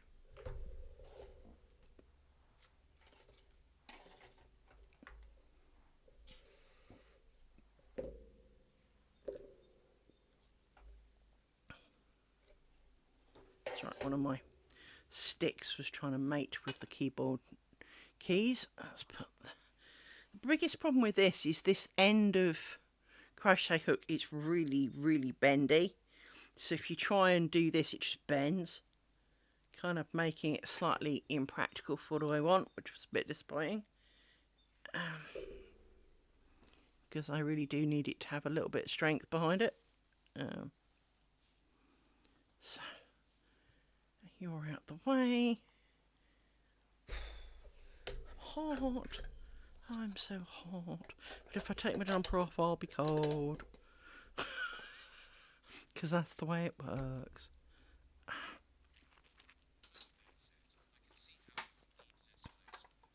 Because, yeah, I need to get it through the thing and then angle it out the other side, not have it just bend in half and go, yeah, okay. Which is weird, because you want a bent needle. But it's part of the reason I don't get on with the angled needles rather than the curved needles. Is because by being angled, they go in and just kind of lie across the thing and go under your work. I need them to go up and round. So, yeah. Right. Now we have space. Let's tuck you under here a bit. Just to help keep you out of the way a little bit more, like that. Now, we've got space and tangles. And how did you do that? Itch. Itch! Itchy nose. And short bobbins. Let's put you around there. Okay.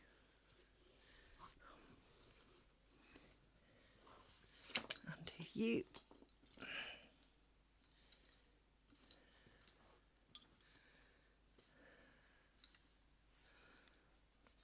Let's have some coke.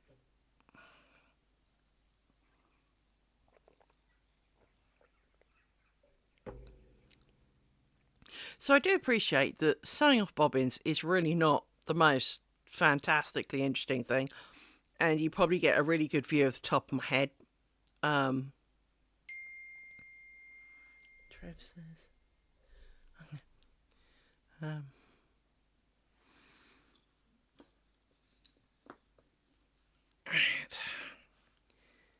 Let's go through some. Well, the problem is I lean forward quite a bit, and I don't, and because, for example, if my arm's there, what if I mark where the end of the pillow is, and right, if that's the top of my finger, I've got a gap of this much that you don't see. But if I lean forward, I feel that my head should be kind of here because I'm squinting at stupid little holes. So, I promise I do have a top of head, and occasionally I do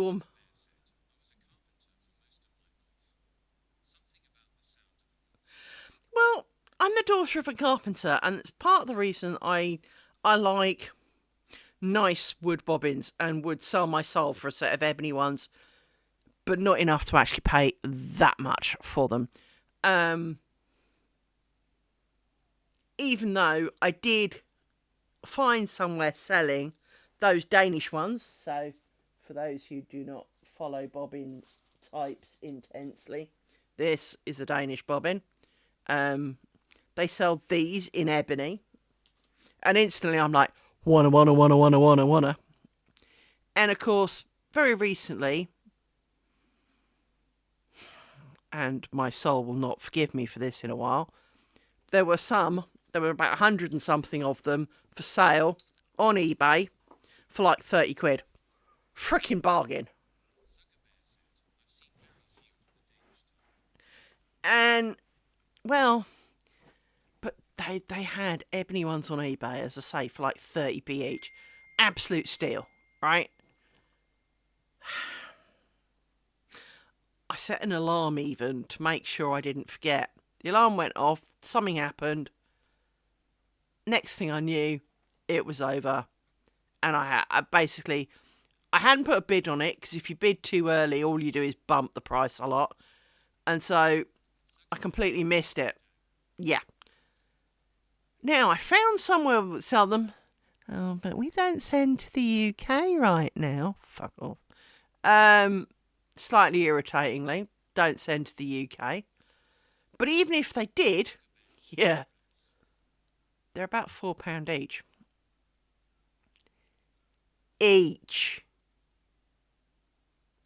Each.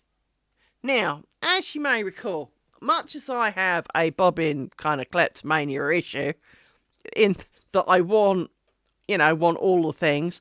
I want some German hooded bobbins. Yeah,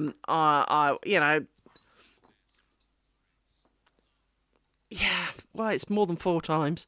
It's, because at 30 quid for 100, that makes them 30p each. Well, instead of 30p each, if you're talking £4, that's kind of like 12, 13 times as much. And so, now admittedly the eBay price was incredibly cheap, but 100 of them is plenty to do this project. So I would have had 100 plus a few spares, enough to do this project, and it would have been glorious. Hence, I really wanted them. Yeah. Now, let's say I order 100 of them. Well, that's 400 quid plus shipping, right? That's a lot of money. And, well, as I say, they're not currently shipping to the UK. So, now, there are some on Etsy that would send to me. I can get ones a bit like these in ebony, for example. But again, they're kind of like, you know, body part prices, right?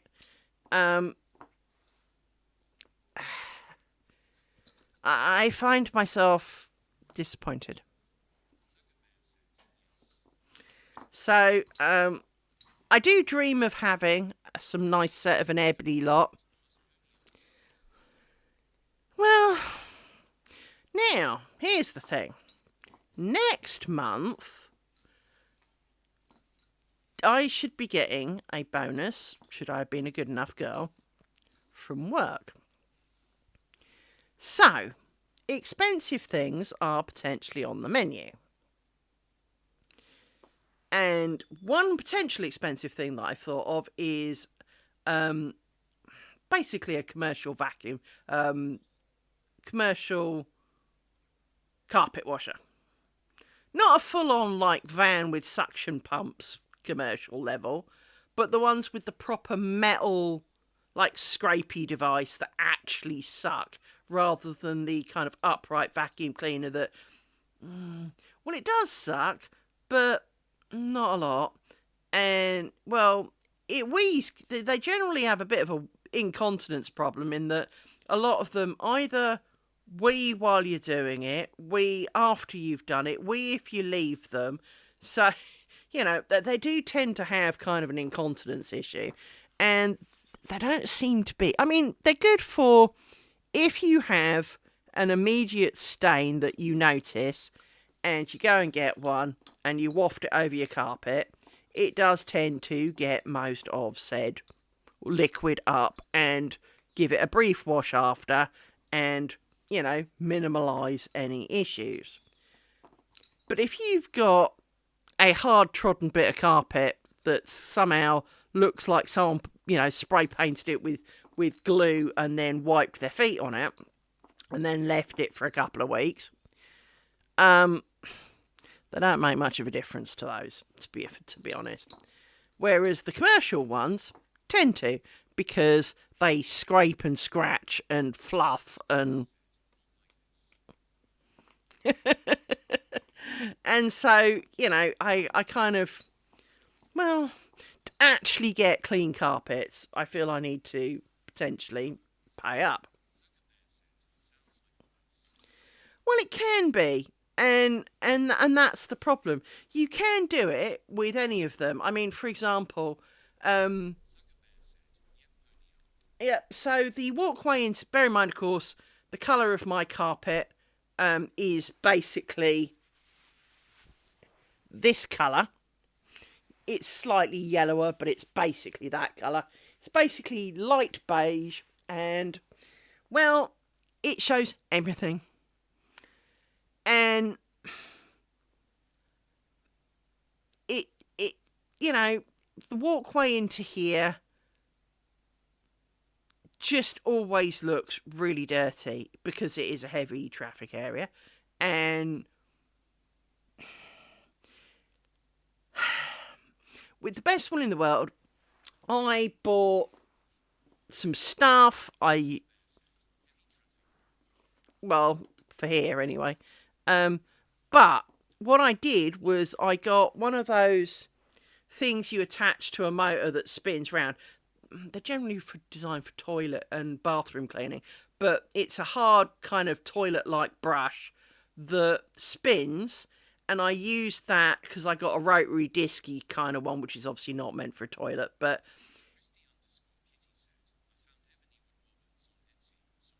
I think they may be the ones I've seen. And so I sprayed it with some carpet cleaning stuff, ran over it quite a bit with my drill and the rotary stiffy things, And that really did do a reasonable job. But I'm not doing my entire lower floor house carpet with a drill and basically, for want of a better word, a toilet brush, because it's really slow going. I want a little bit more speed on it than that. I don't mind for an odd mark, but I don't really want to do half of, my entire floor with it. That's getting a bit much. So it would take forever, and so hence the concept of spending quite a lot of money on a kind of lower end commercial carpet washer does kind of appeal, so that it will actually do some work. It might actually clean it. Would be good. But also, there is the potential for interesting bobbins. Now, I know lots of lace makers like ones with patterns and words and pictures, and I don't get it. I really don't get it. I'm when I'm making lace, I'm looking here. I'm not looking at the bobbin.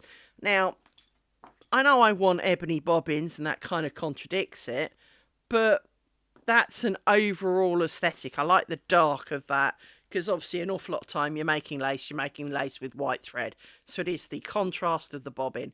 It is, and ebony's a beautiful wood at that. So there's a whole load in that.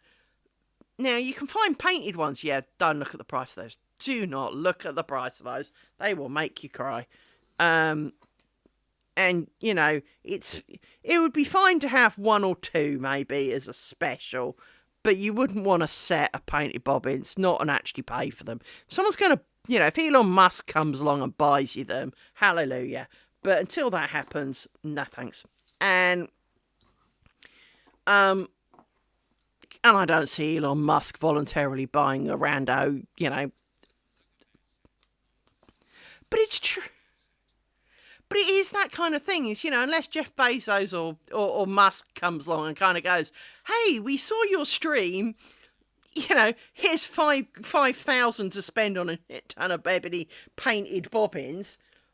It's not going to happen, right? It's like everything. It's like the, having, I don't know, replacing all the windows in your house because you want wooden ones, not the plastic PVC or something. Sure, you'd love it. Well, this is it. It's a bit like, looking at the really expensive houses that cost like millions plus and going, oh, that's pretty. No, I don't like that one. Oh, no, that's a bit ugly inside. Oh, no, I wouldn't want to live there. You're never going to live in it, so it doesn't really matter. But you can still have a look, right? And, we've all done a bit of window shopping because it really hurts nobody. And sometimes it fuels a dream and you save up for it and maybe one day buy your dream. But at the same time, if you don't, it's a nice dream to have, right? And that's kind of where I'm at with my ebony bobbins, is that I really would like some.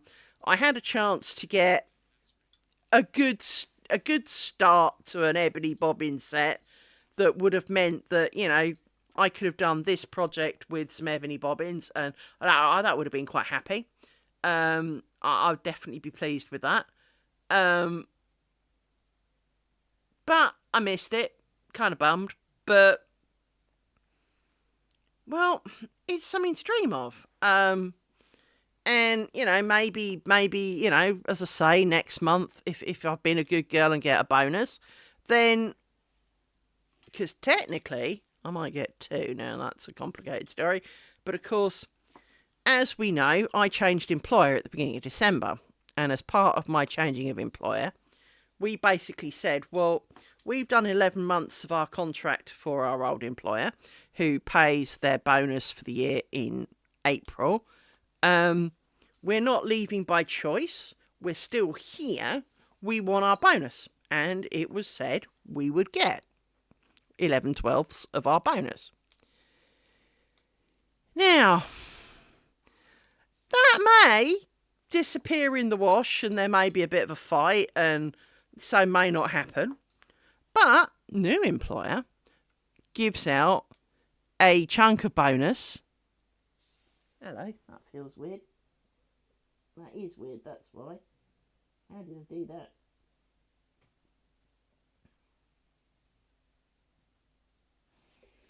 I made a mistake somewhere. Back here. Mistakes have been made, so let's undo that.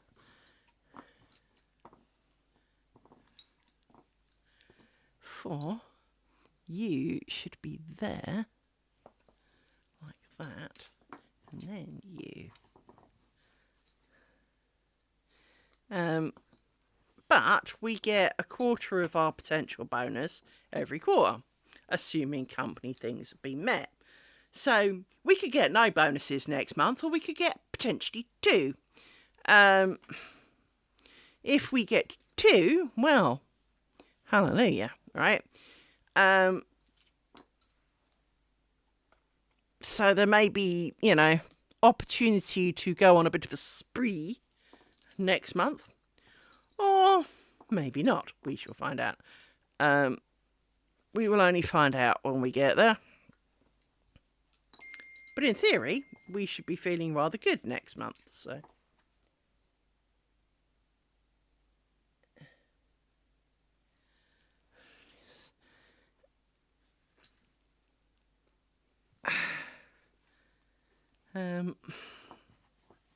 So yes, it is, but as it is an undecided thing, I am not planning specifically. Although if that company that sold ebony bobbins were shipping to the UK, I would probably be hovering around it quite a bit next month. Now, where are you? You are the bottom from there, right?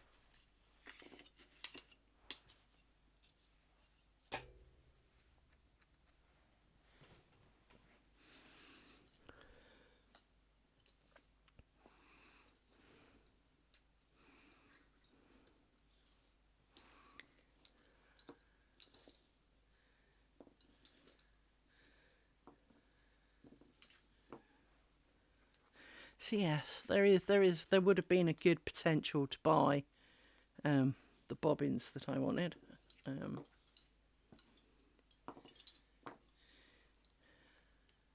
Or at least a good chunk of.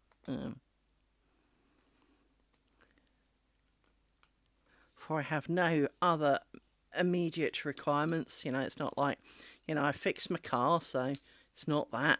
And I don't need, my boiler hasn't blown up, so I don't need to worry about that.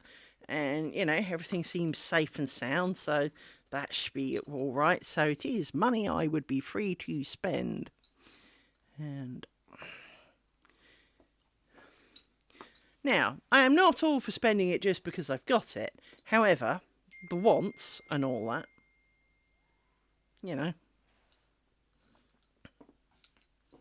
the want factor can win for a change.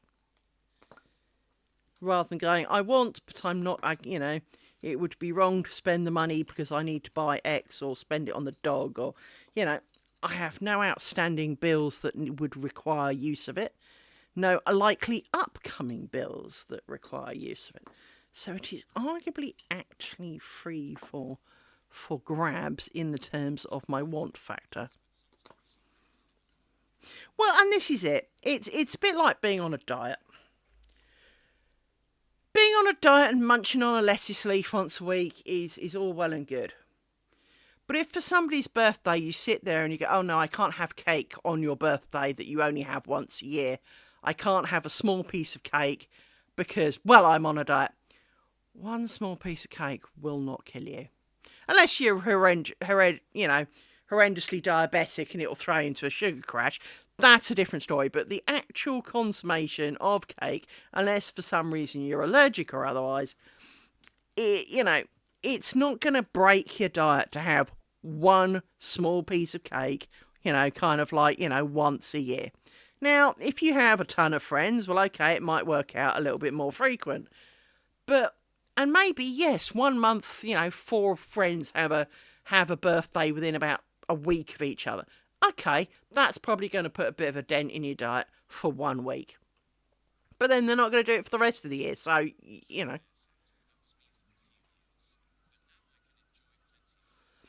Well, I've always thought that the moment you say to you can't, your brain is rebelling, going, but I want. And the more it will want it. If you say, well, I can have a small bit because, well, it won't, it will not do, I mean, yes, it will technically make a difference. Of course it will. If you're on a, calorie controlled diet and you're, squirreling away and eating your half a lettuce leaf a week, of course it's going to make a difference. But in the long run for the year, the calories that you consume by eating that microscopic bit of cake, even if it is death by chocolate and the most calorie-filled thing you've ever seen, it's still not that big a deal. You're not going to turn into the Goodyear blimp by eating one small bit of cake, even if it is really calorific.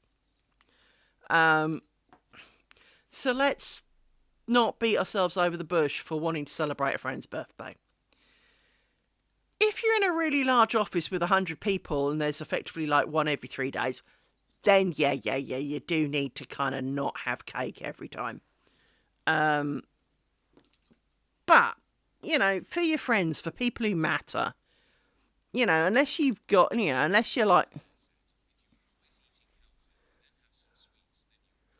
Well, exactly. And if you deny yourself stuff, it's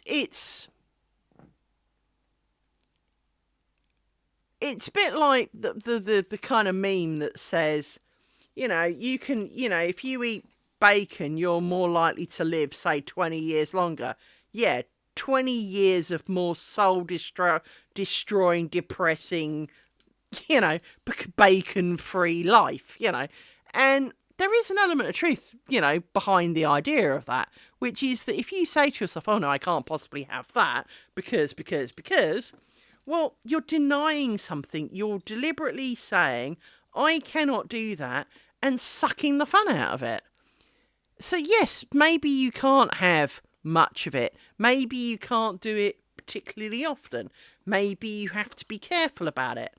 But it doesn't mean you can't have it. It just means you've got to be sensible about having it. And so, like Christmas, if you want to eat a bit more at Christmas, well, it's one day.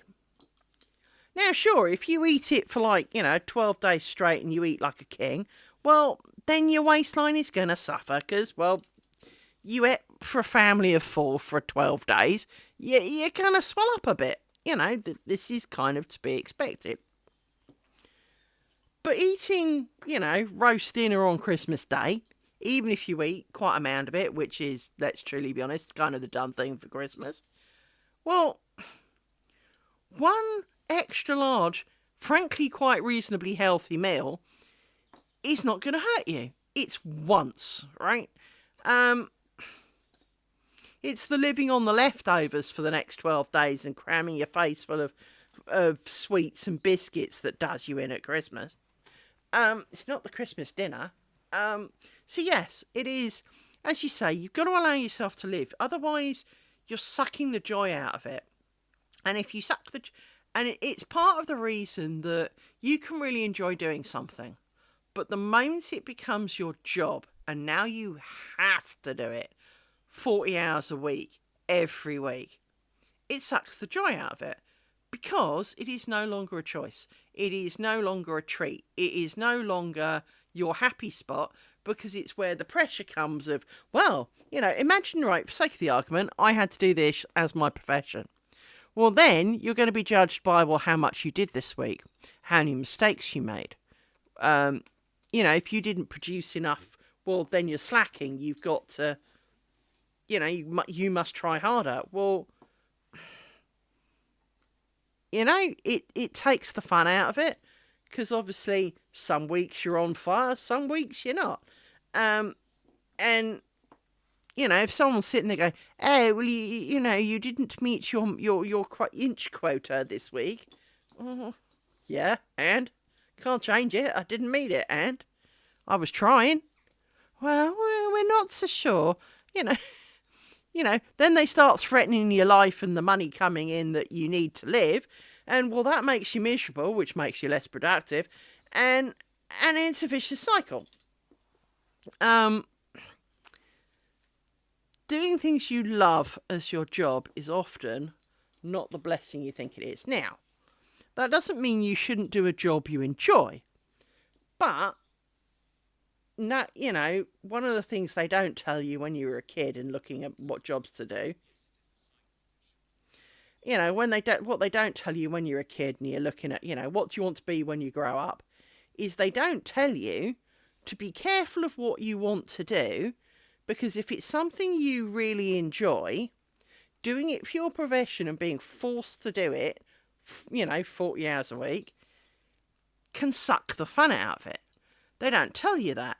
So, sure, some things as a kid, I want to be an airplane pilot. Well, chances are at that age, you haven't actually flown an airplane, so you don't really know if you enjoy it or not. But if you already, let's say you play the violin. I want to be a concert violinist. Really? It can really suck the fun out of it. When you pay one piece of music for the next year, and that's it, and you must play it perfectly each time. And that's it. If you have a hobby, turning it into a job is not always the right thing to do. Now, it can be. If you're working for yourself and you don't need the money from it as much, so, let's say you're retired or whatever and you can afford to live with or without the income, but the income you get is beneficial, then you can do I'm going to do this, and then maybe in the winter months I'll do something else. Or, I'll take a week off because, I'll just take a week off. But if you turn your hobby into a job, it can backfire. It can suck the fun out of it. And they don't tell you that as a kid. They really don't. And they should. They really, really should tell you that. Because so many people have had their hobby spoiled by making it a profession.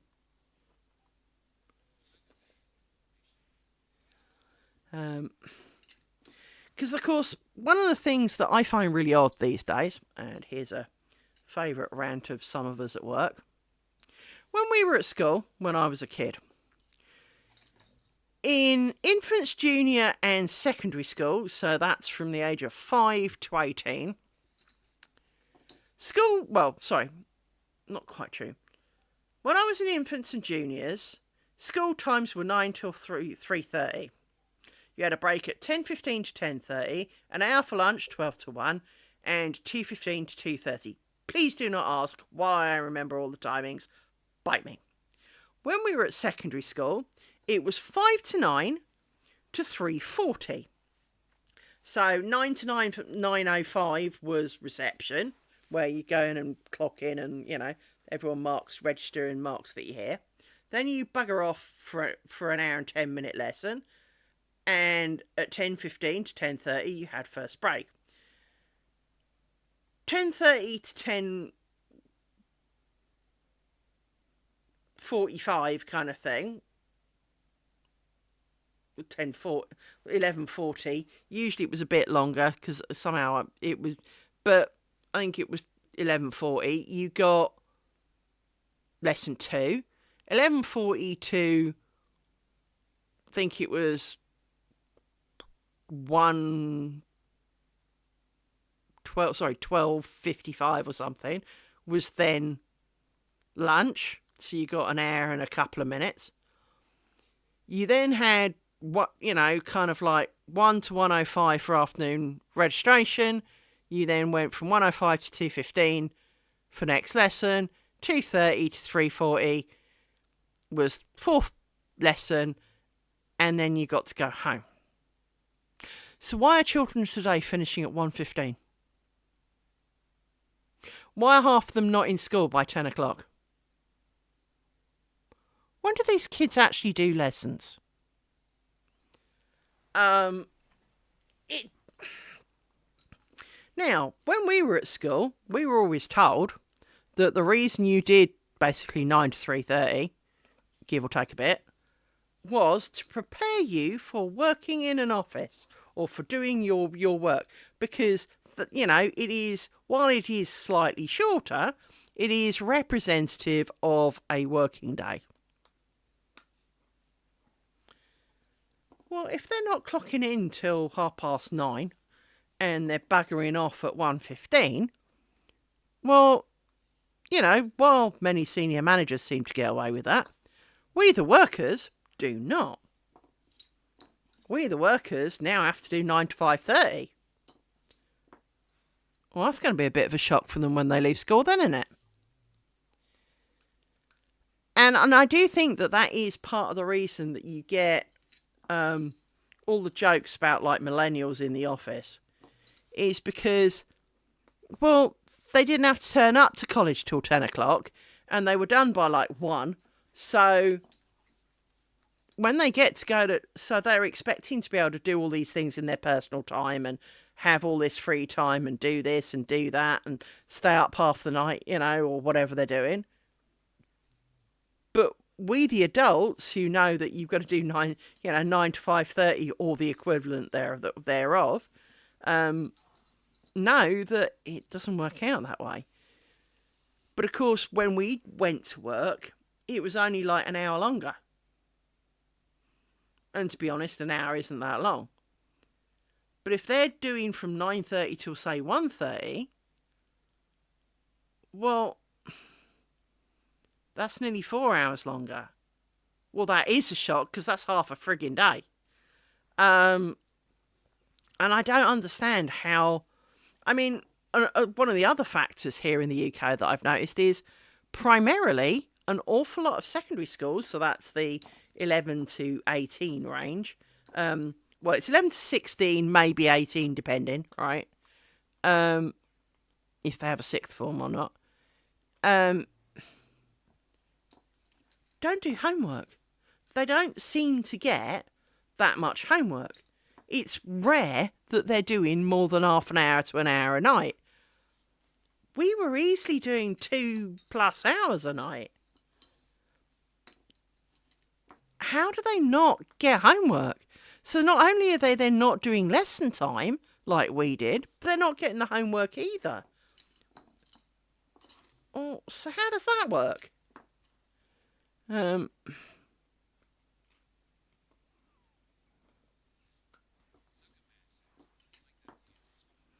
Okay, it's not just us then.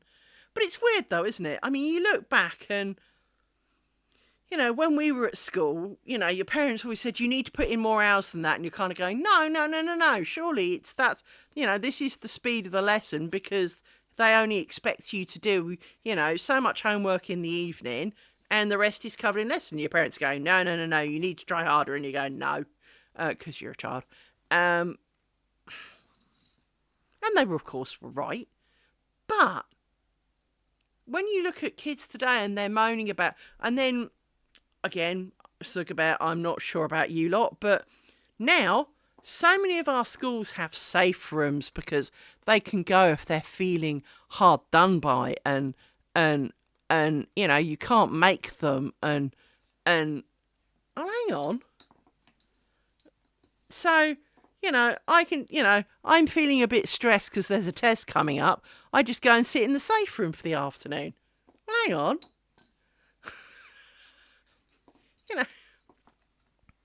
And as we've already said, there isn't that much of the afternoon anyway. So, and children today, they are so much more stressed. Well, I'd probably be stressed if I'd only done the equivalent of... Well, frankly, I'm kind of glad.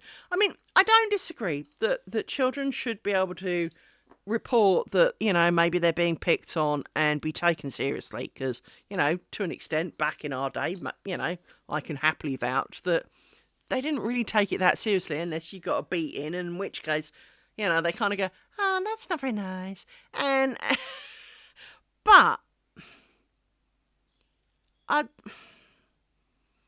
it does make me worry. Because it's not setting them up for the real world.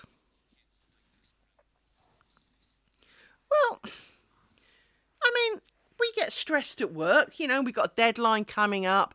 Boss has asked you to do something that, frankly, you've no idea because you never had any training.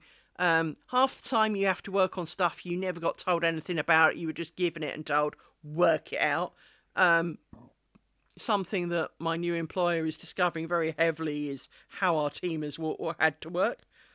And it's kind of like, oh, well, this should be a project. Why? It's never been a project before. Oh, you need someone. No, we don't. We always manage to make it work because that's the group of people we are. We work shit out. We get on with it. We are, children of doings, But it is, in a commercial environment, they are not going to spend a year explaining something to you and then ask you to take a small test at the end of it. They're going to give you a big pile of shit and go, I need it done by the end of the day. And you'll Google some of it, go, what? And go and ask a co-worker and go, does this actually work? And they'll go, no, you need to do this. And, you're taught by word of mouth. You make some of it up. You work it out for yourself. You feel pleased with yourself. Someone else will go, well, that didn't look very, well, that shouldn't have taken you so long. And you're going, 2 hours ago, I'd never heard of this crap. Be grateful, And it is stressful. But kids at school, please read the following chapter and write a summary. Oh, that's too stressful. Sorry, what? And, I mean, we live in an age where, frankly, pretty much everything you ever wanted to know is on the internet. Bar how to join lace invisibly. Now, but everything that's going to come up in school is going to be on the internet somewhere. So you can Google it. There'll be a YouTube video explaining it. So if your teacher's a knob and didn't really explain it, well, you can find 23 other people explaining it on YouTube. And yet they're stressed. They get, iPads, laptops, PlayStations, Xboxes, internet, phones. We were grateful if you got a notepad in your bedroom, or a small radio, We come from a very different time. You wanted a book? Go down the freaking library, You wanted to find information? Well, there's the library, off you go. Or go and see Mrs. Biggins. She used to do that. It's a very different time from when we grew up. Very different. And hard to relate to. And it makes you realise why your grandparents probably didn't relate to you. Because obviously, for example, my grandparents both fought in the war. Second World War. I can't relate to that. I can't relate being drafted and sent to the war. Because it wasn't going to happen to me. First of all, I'm too short-sighted. Second, I'm a woman. Being drafted and sent to the front line is not something that was going to ever happen to me in a hurry. Even today, they still don't like putting women in the front line if they can help it.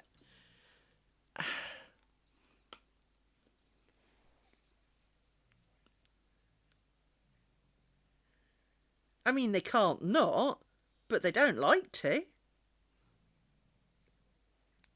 If I got drafted, I'd probably be drafted into the computer corps, or some more remote level stuff by default.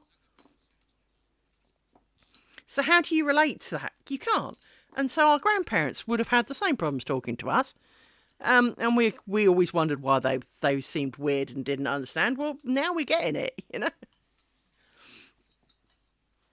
Now it makes more sense. It's like turning into your parents. Some of the bullshit things that your parents said that you kind of always thought were bullshit, because they were, and you catch yourself saying them. It's like, what are you doing? Nothing. Well, come and do nothing over here, Or, I'll give you something to cry about, all of those kind of phrases that you heard as a child, They've come across your mind at some point. I mean, I've definitely turned into my dad.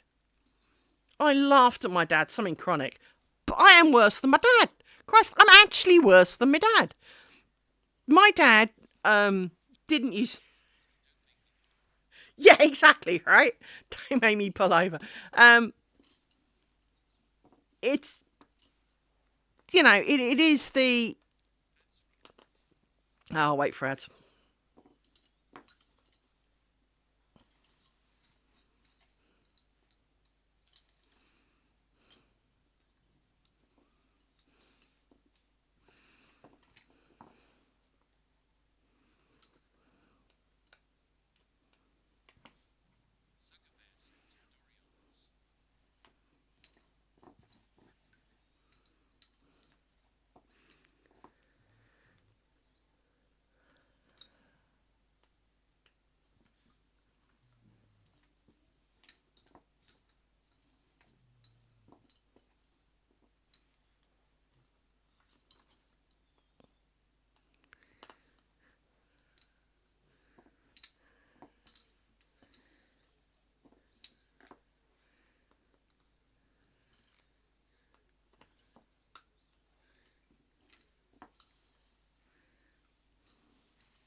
Nearly there, though, people. Nearly there.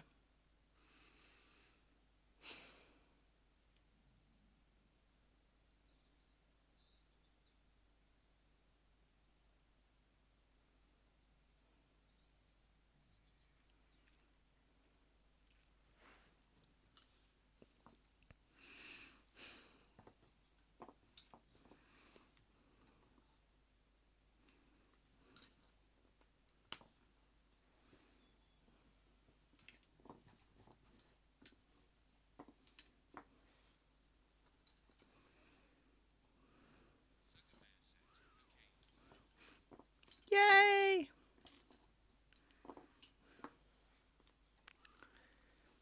Twitch ads are weird.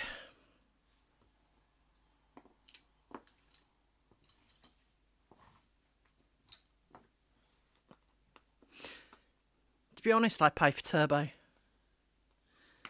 So I can watch any stream I wander into or suddenly find a need for and don't get ads, so...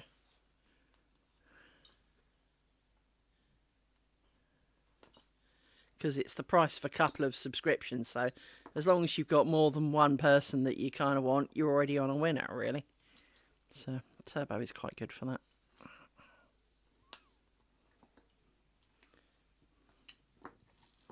Hurrah! Whew.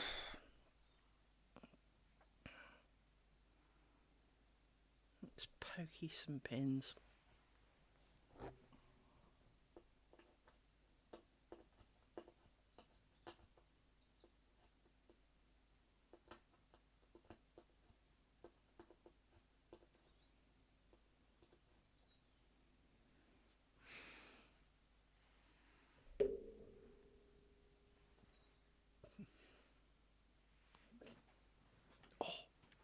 Oh, my bottom.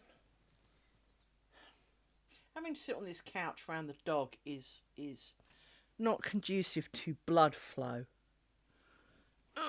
Right. So that's... I mean, to be honest, I could do them in any order, and part of me says I should start this end and work back. But there is the other part of me that kind of doesn't like to do it, likes to do it in the order of completion, because then you make sure that you're not somehow on the wrong pin.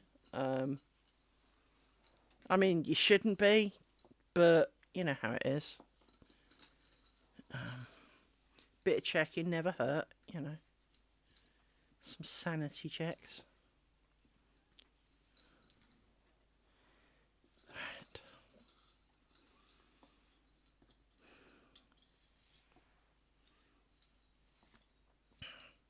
Back to the top of head squinting and swearing collection. So we need pokey, proddy, potentially stabby, cutty. Ooh, What the hell happened there? Is that my arm? Well, I'm glad you can't really see that. It looks like the sugar collection. It must be my arm. No wonder I'm itchy. Alright. Pile of bobbins. You have no idea how heavy this box of bobbins is. I mean, it's a reasonable size tin. This weighs a lot. You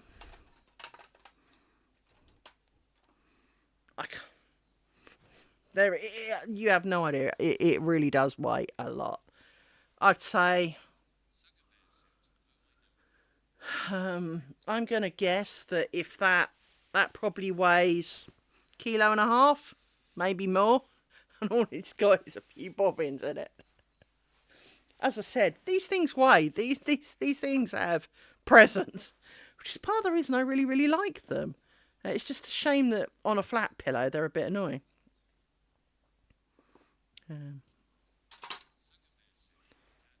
It surely does. It surely does. Right. Let me move the microphone. Oops, sorry, hit the mute button for a second there. Let me move the microphone a little bit, because otherwise I'm going to headbutt it for some reason. Right. I was going to say, where's the pin gone? But it's hiding underneath.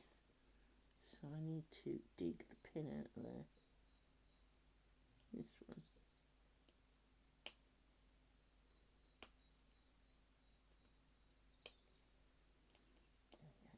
Up you go. Up you go.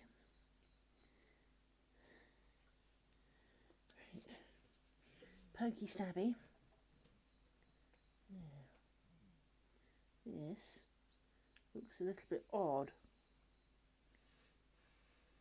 Because the pokey stabby hole is hiding in there. So, I need to poke you down.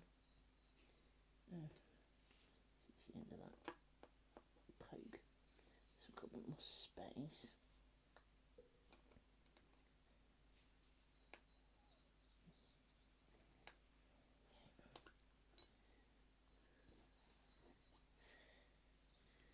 You come up through there, like that. No, now you come back through the hole. And now you've got all caught on all of the pins, so we'll grab you and extract you out of the pins, and you off that pin there, because you took the opportunity. Right. Pulley, pulley. Pinny, pinny.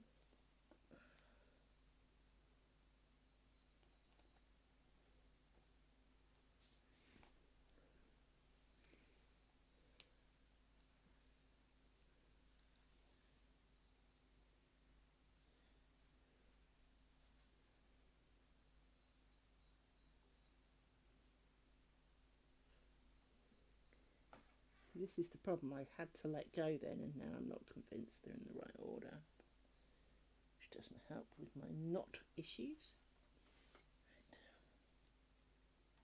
Right. Out of there.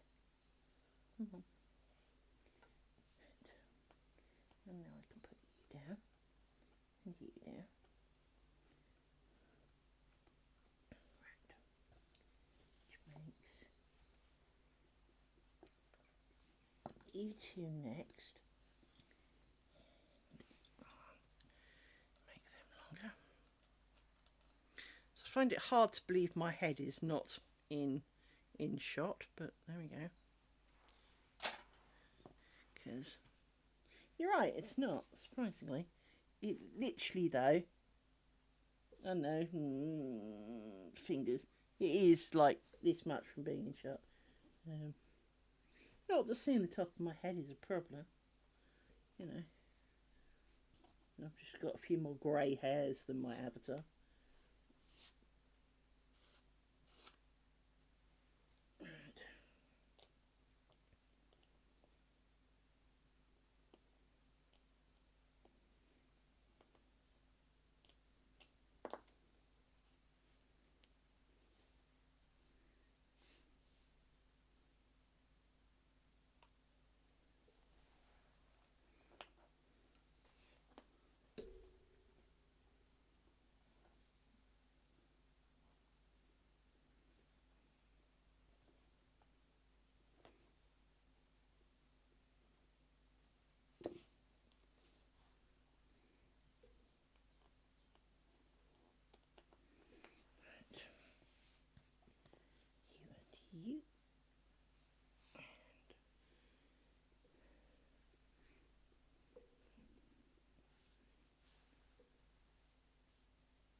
See, one of the types of lace that I'm fascinated by and I would really enjoy making, because you have like this many pairs of bobbins and that's it. You do the whole entire piece with like a handful of bobbins and you work your way around. You join in, as you pass near other bits you join on, but which is similar to this, but instead of cutting them off and tying knots, you literally just pull up the loop, slot one bobbin through it, pull it tight, move on, right? The problem is it's not what I think of as lace curtain. Now, if I did, it would be great, because you could take any kind of repeating pattern, somehow work out how to join it together a little bit, and you'd be off, right? You'd be able to do that. And I mean, Lace 8 would be absolutely pants at designing it. But thanks to Christy, we have other alternative choices now. But the difference with those kinds of laces is you don't start with a grid at all. You just draw a picture and then space the pins out and hope, frankly. It's not quite that simple, but it's not far off, right? It is very much that kind of style.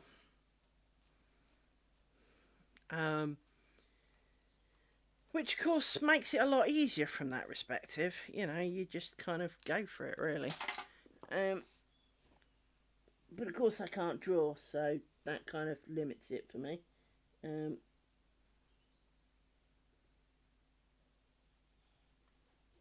If I could draw, now that would be a whole new story. Now I know, like Woolan said yesterday, oh, but the mandalas you make, yeah, but that's not quite the same. My drawing ability really is terrible. I'm on kind of finger painting par, frankly.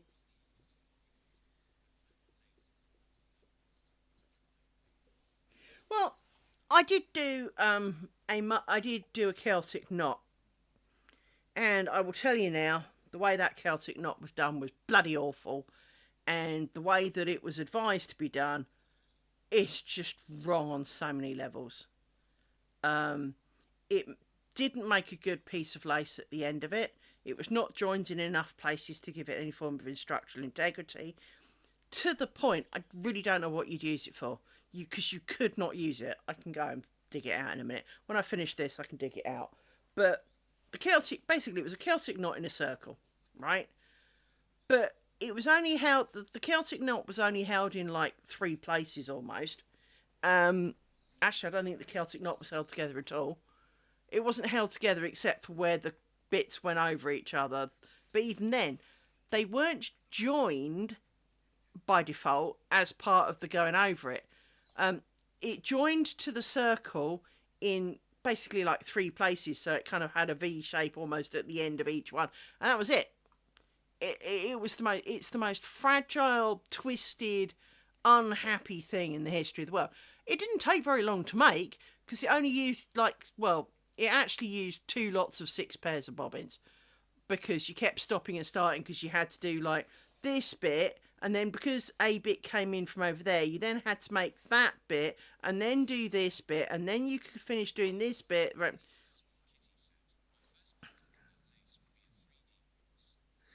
Yeah, 3D is a little bit more complicated, I think, to an extent. But this Celtic knot really should have been a lot easier than they made it, because it was constantly stopping and starting. Now, of course, that's not how you're supposed to make a Celtic knot. To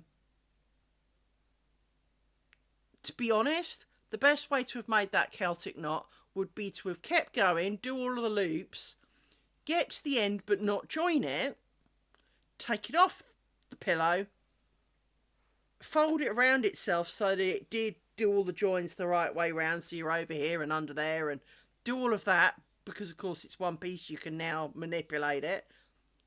Put it back on the pillow, join it and make the circle. That would have been far easier and looked far better at the end of it. Because the problem is where you had the joins, so because you work on the back side of the lace, where it said to get to the other side, you were supposed to just leave threads dangling. But the problem is the cloth stitch didn't fully back up to where the level crossing would be. So you'd end up with gaps, and it just looked freaking awful. Plus, 99% of the time, because they had you start here, stop there, start there, stop there, and all the rest of it, a lot of the joins were next to a level crossing. So let's say there's like a piece coming here, and obviously a piece coming here. You'd start here, go round, this piece would come round to go over the top, so had to be down first, right? You then continue this bit round to meet up back where you started. Well, at no point in a Celtic lock do you just make a little loop. It's supposed to be the whole thing. So that didn't really make a lot of sense. But when you got back, you've then got... Basically, you need to connect from the far side to the near side, but it's now got this piece next to it, getting in the way of you trying to do your join. And I just found it incredibly awkward. And as a result, it looks really messy. I mean, I did, in the end, ignore the just run the threads over the back kind of thing, and actually continue some cloth stitch over the back. Maybe not as solid as it would have been if it was part of the kind of visible frontage, but I actually did some just to keep the threads together, to keep it tidy, and so that when it got to the other side, I could then make it a little more dense so that it didn't look like just fingers coming out the other side. It was horrible. It was an appalling thing, and made worse by the fact that the person I bought the pattern from, who sells on Etsy, kind of did the, oh, it was my grandmother's estate and we're selling these. Yeah, well, if that was truly the case, my love, why do you only have a really piss-awful photocopy of an original? It's not the original. You know? Because you can see the crumpled paper under the in the photocopy. You didn't even... So, really? Really? And, yeah, highly do not recommend. Not convinced they have the sales rights for that. Because it was just a bad PDF of a photocopy. It was awful. So definitely do not recommend those. Can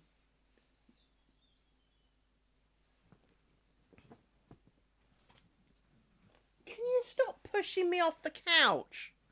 I've got like 2 inches of my couch to sit on there. Because the dog's being a knob. Right.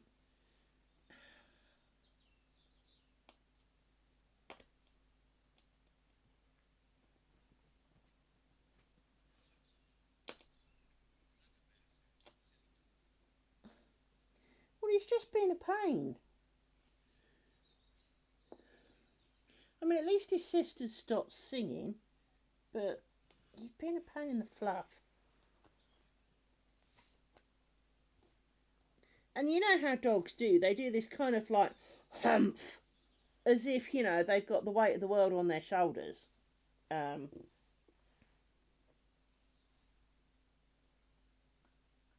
You know, I don't see you going to work tomorrow morning, dog. I don't see you being judged by how many tickets you've done this week or whatever. Oh shit, I forgot to fill in my timesheet. Get in trouble for that. Oh, I'll make some bollocks up on top tomorrow morning.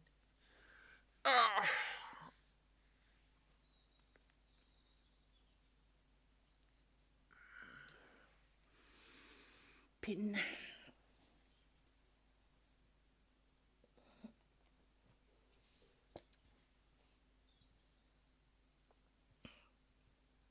See, this curliness really doesn't help with tying ends.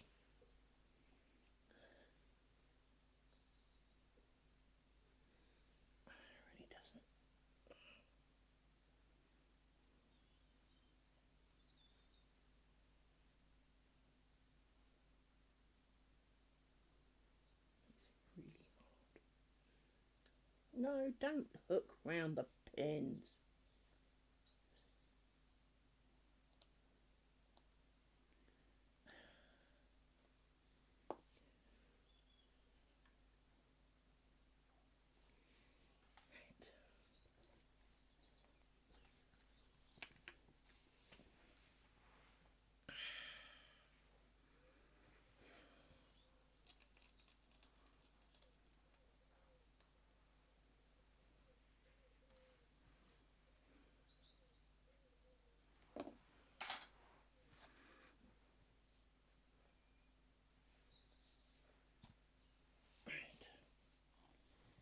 Extracting.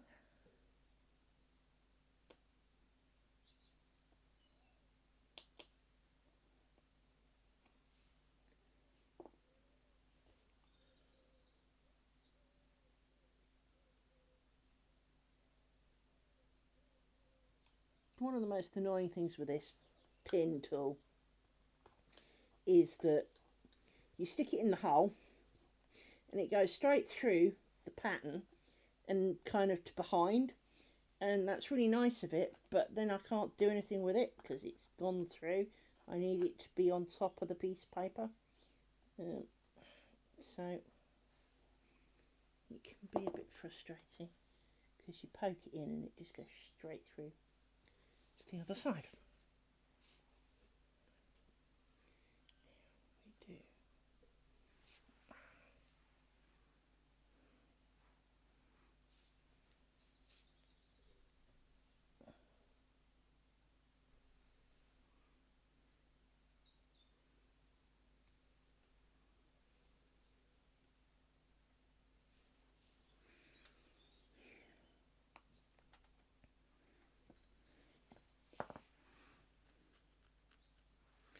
Get in there slowly, get in there.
That's not gone through the hole. In fact, the hole seems to have disappeared a bit. Let's try that again. Don't know quite how that worked out, but somehow it didn't. Let's do that again. It's kind of one of those, how did the solid object pass through the other solid object? No idea, but it managed it. And now it's tying itself around all the pins. Let's get you out of there a little bit. Well, there is a loop, so we can pass you through the loop. Even if you're not an ideal loop, you're still a loop. Now you've tied it around the pins again. No, off the pins. And off that pin too. All the pins, thank you. That pulls you through. Now you are through it, but you're also wrapped around a pin back here. This is the bit I struggle with sometimes, is that it hides and wraps around pins, and unless you notice, you don't notice till afterwards, and then suddenly you've got this big loop in something, and you're going, well, where did that come from? Because, of course, you did tension it, and you looked at it, and because it can go off and, hide in the background, it's very easy to end up with a loop. Well, not just here, but in any situation where, even when you're doing the actual lace making, you can still end up with a loop because it's secretly gone off up the tree and tangled round a pin for good measure. I mean, especially when you think about it, you know, if you're in here and it makes a little bit of a detour up here, you end up with a loop. And it's not because there was a loop and that you, well, there was, you just couldn't see it because it was tight round all the pins and hiding amongst all the other threads that were around the pins, you know. It was hiding in plain sight, but kind of being awkward about it.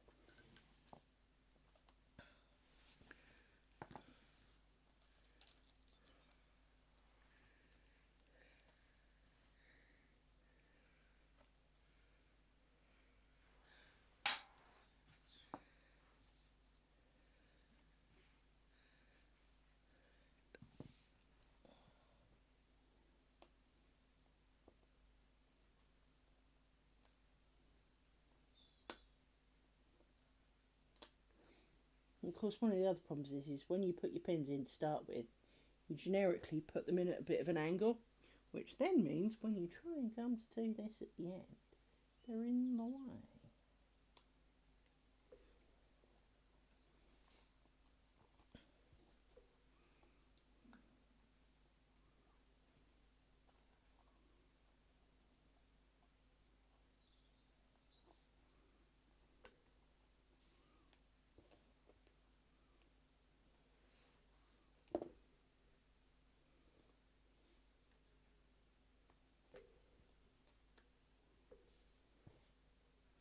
It's also funny how, while you're trying to get the pin in to start with to poke through to pull the loop through, the pinhole is tiny and the stick doesn't, and the end of the needle doesn't want to go through it and all that. The moment it's gone through, it's like a cavernous, vast expanse. Um,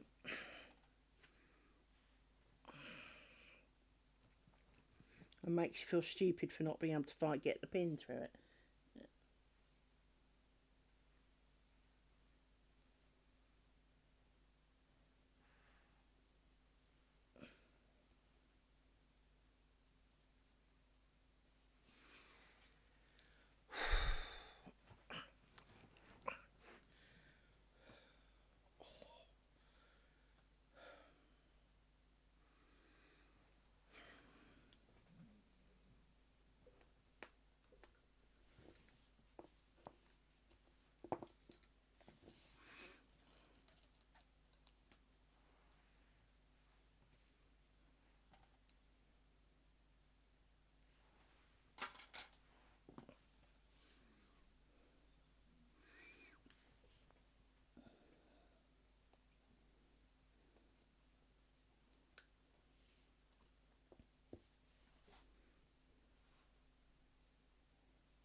One of you's round the pin that shouldn't be.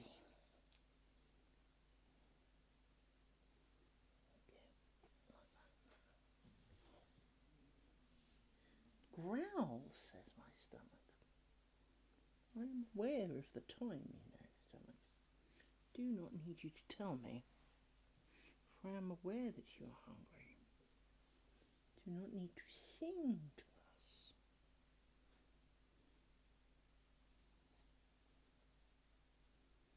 For I will feed you. Do not fret.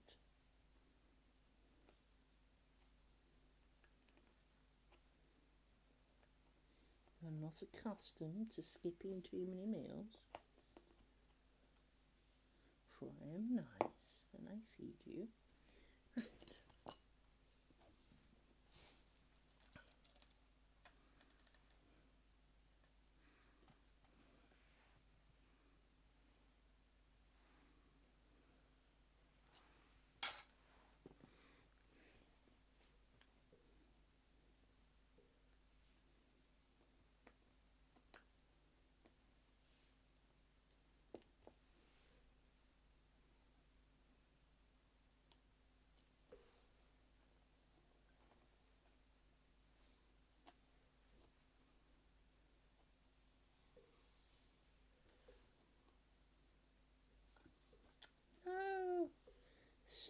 snagging on pins.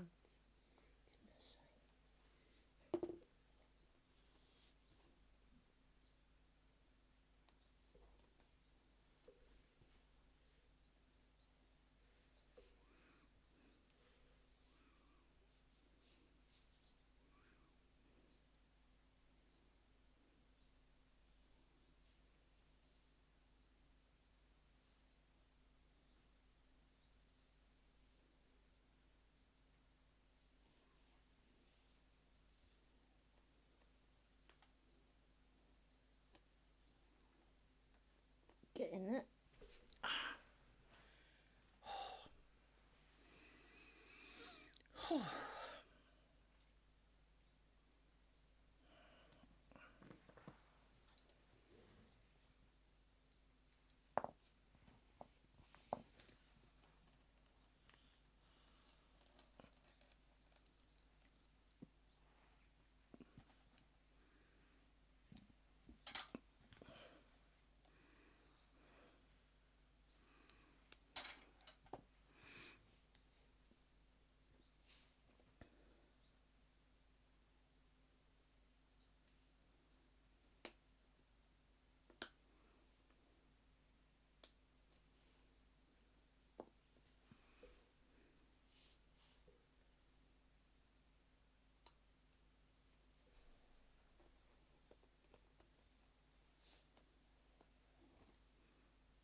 Rory, my friend, you really are most distinctly in the way.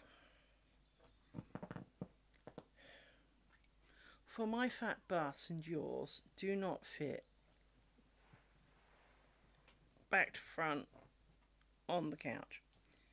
Hello, mountain goat. What can I do for you today? Hello.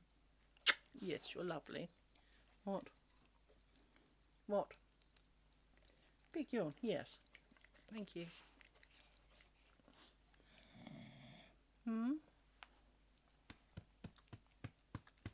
Little one, what? I know you're also thinking it is the time. Yes. You are. Yes. Your stomach's saying it is the time too. Well, we haven't got far to go. We haven't. No. No, we haven't. No, come on, off you get. The sooner I get off. See, again, if I stop and talk to you, the longer it will be. Ouch. Tramplist. Yes. Ow. Can you stop standing on bits me?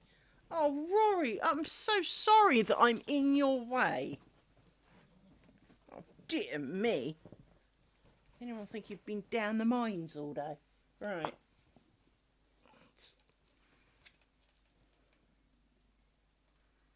He's gone off in a bit of a huff, so I now have a bit more couch to sit on. So let's make the most of it. Right.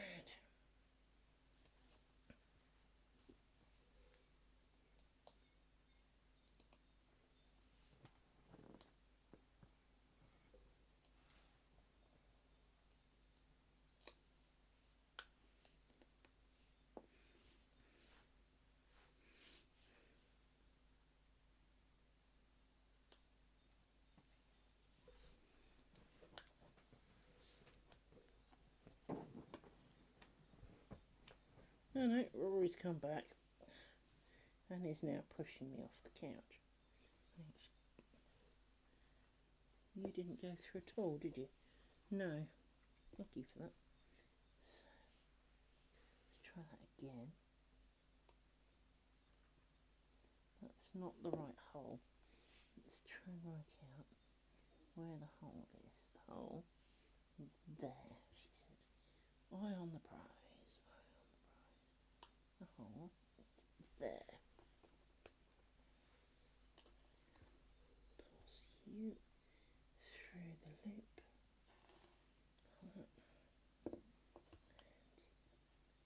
And you come back through the hole.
You are all wrapping round these pins very unnecessarily.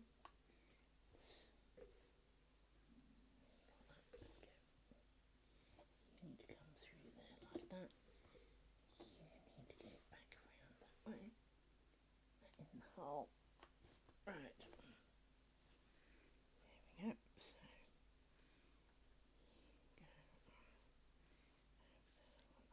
So I'm getting a sore arm and there seems to be an awful lot of my skin being left on the corner of this cushion at the moment, so something I will have to address later.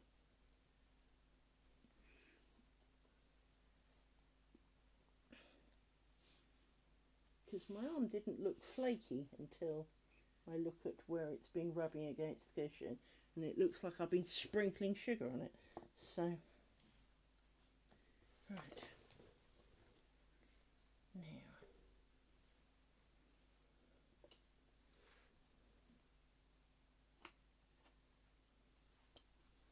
let's grab you and you, like that.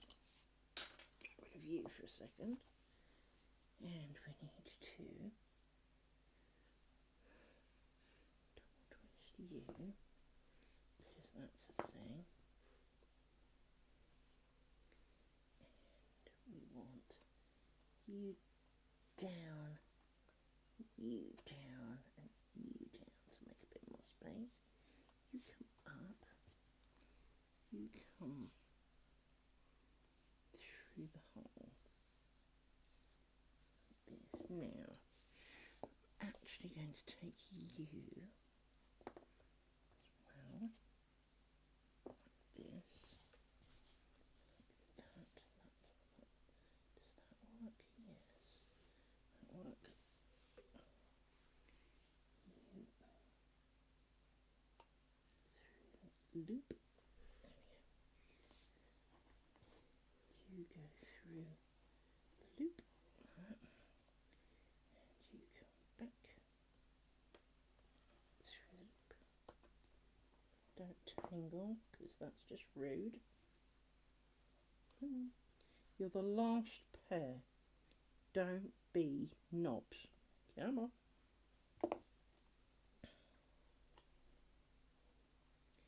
Don't tie yourselves in a knot. There you go.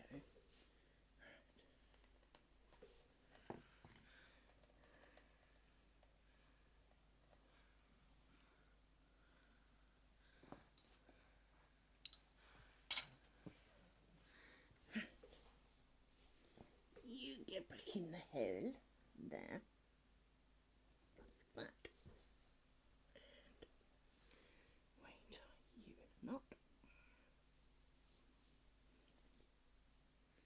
but not like that, because we need both of you, not some of you.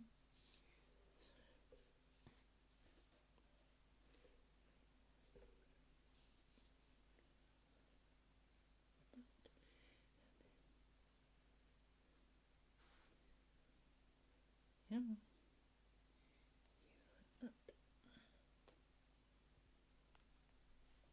Hurrah!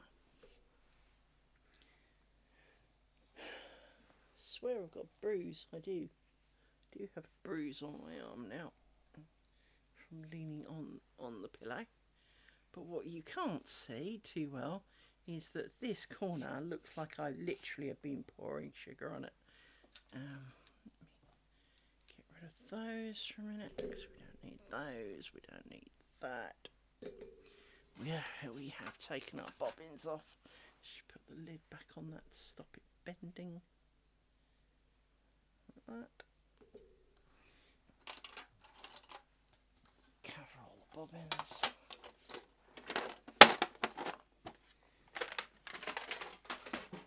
Right. Now we get our pin pot. And we take off the cloth of doom.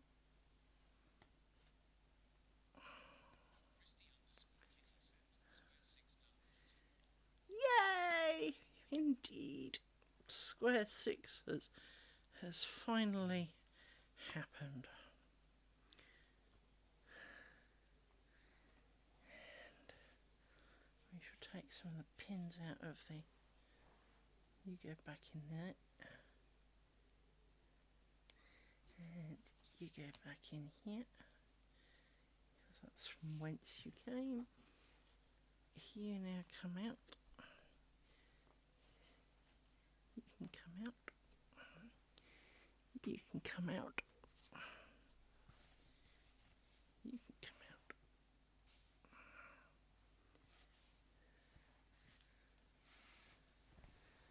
Like this.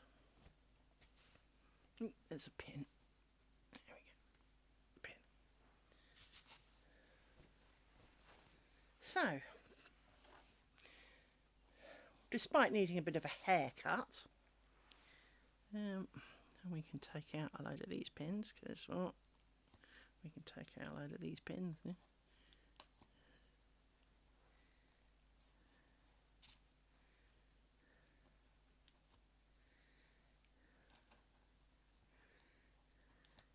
Here is my square.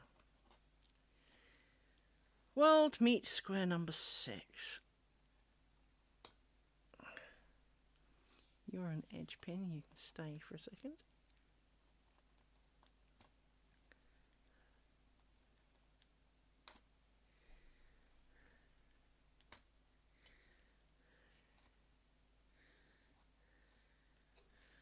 But there we have square number 6. For which I am pretty pleased with myself, to be honest. It is. For it is a square of happiness. That's a piece of fluff, not a hole, for anyone wondered. So let's have a quick look. It is traditional at the end of triangle to play spot the mistake. So where are there mistakes in here that I was kind of not aware of? Well, looks like I avoided the traditional mistake along here, which is possibly a first. You know what? This one's pretty good. This one indeed is pretty good.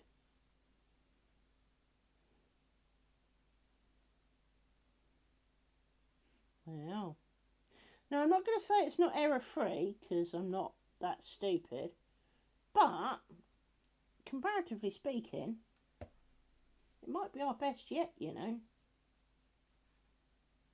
Really might be our best yet.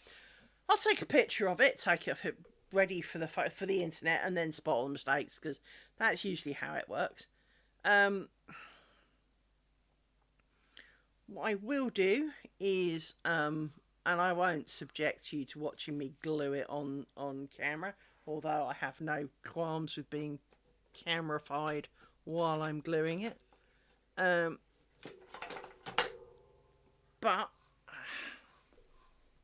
I do kind of need it a hair nearer me than is really feasible at this time. But I will gluez-vous the knot, because I just don't trust knots. I really don't trust knots. But here we have square number 6. Now, next time you see me may not be tomorrow, if I have not managed to do enough prep of anything to have something to do, because, well, I need something to do.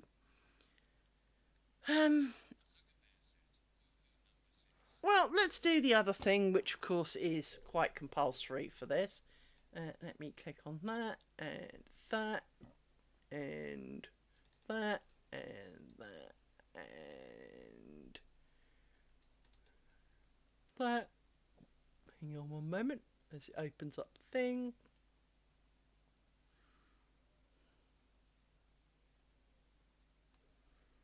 And we go, click on that, click on, oop, that wasn't what I wanted. Why is that not quite what I wanted? Okay, something's not, must be that. No.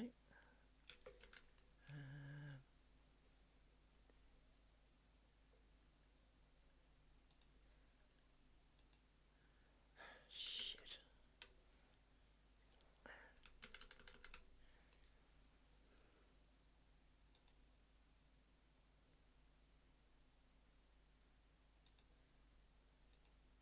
No. There we go. All that effort. Right, file, export. That one, yes. Yes. And there we have it. We have 6 squares. The picture in the top right hand corner is now up to date. We have 6 squares. Hallelujah. Now,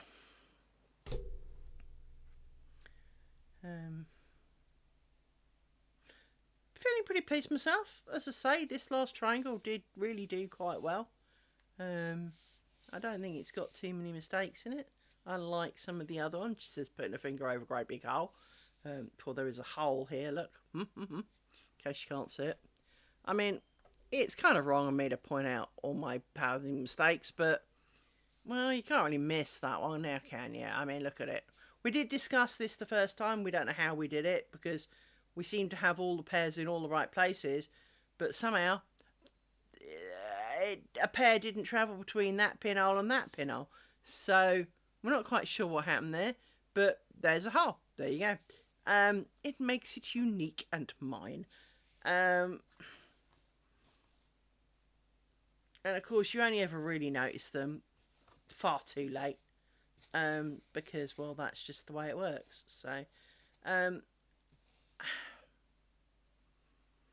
I will glue my knots, I will trim my ends, I will take a photo.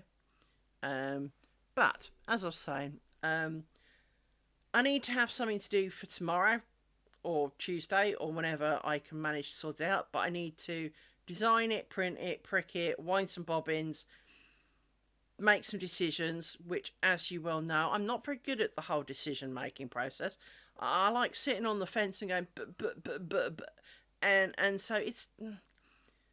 Hence, I'm not going to promise a stream tomorrow, is the short answer, because let's say I have a really quiet day at work and I can do a lot of thinking, and let's say this evening I manage to design something, print it, laminate it. I can prick it maybe a bit tonight, maybe a bit tomorrow, depending on how big it is. I am thinking of a bigger thing, to be honest. I am thinking I should do a bigger thing, but I'm not entirely sure what the bigger thing will be. I mean, I have some ideas of what I would like to try, but I also know I'm not going to do that, so I've got to pick a thing first. To be honest, I could spend a week picking a thing. Um, I'm going to try not to, because failing that, what I must do is wind some bobbins to start square number 7. So, triangle 25 and square number 7 will be next, but they may not be this week's project. I may do a diversion for this week. As I say, I do have some ideas, but I still need to wind bobbins so that I can do square number 7. So, yeah, that's the thing. Um, it's a thing. So I don't know. I don't know quite what to do with that, because I really do want to do something else other than the square, because, a bit triangled out. Um, but at the same time, the longer I leave it, the longer it's going to be before I finish it.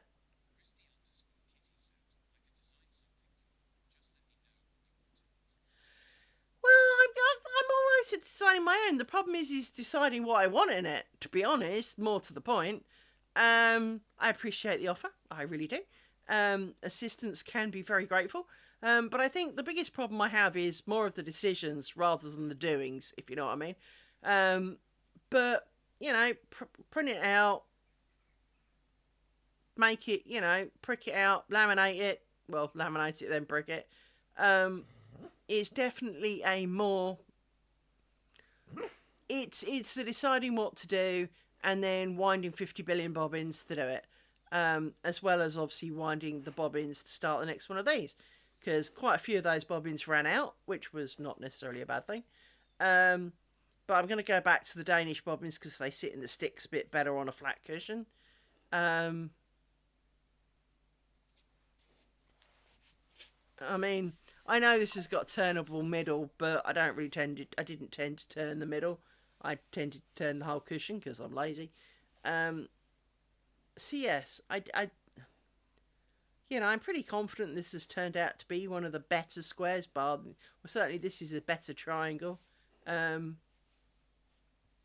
is a slight pulling here, but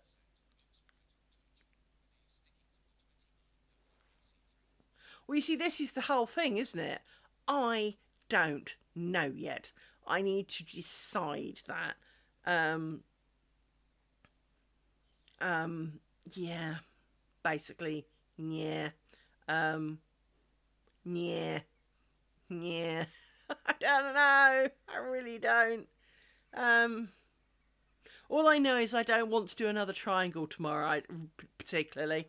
Although, at worst case scenario, I should at least sit down and wind some bobbins and prep for it. Um,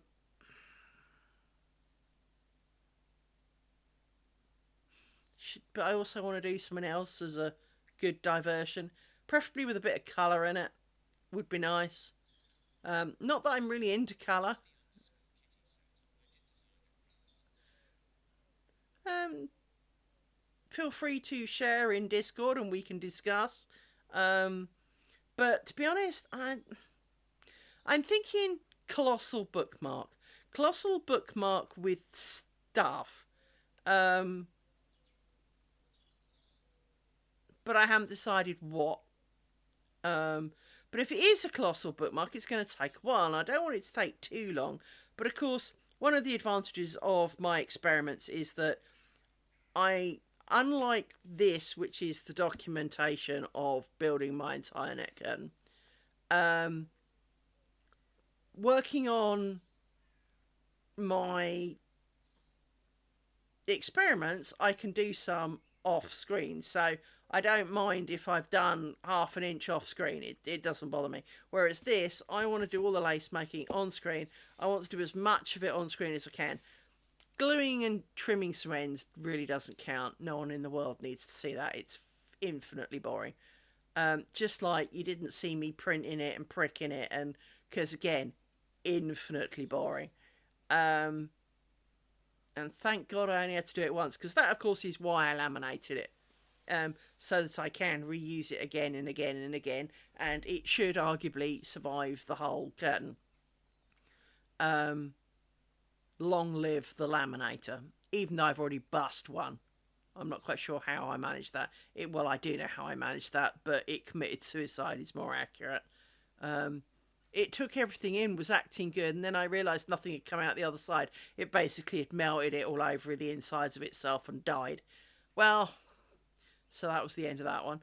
I do need to go and do some tidying tonight, which means that obviously less time devoting to bobbins, prickings, patterns, and all the rest of it. But I may see you tomorrow if by perchance I manage to sort myself out. If I do not, then I will not. I will hopefully see you Tuesday, should I be ready. Please join the Discord, because then I can post in Discord how well I'm ready I am, or I'm not.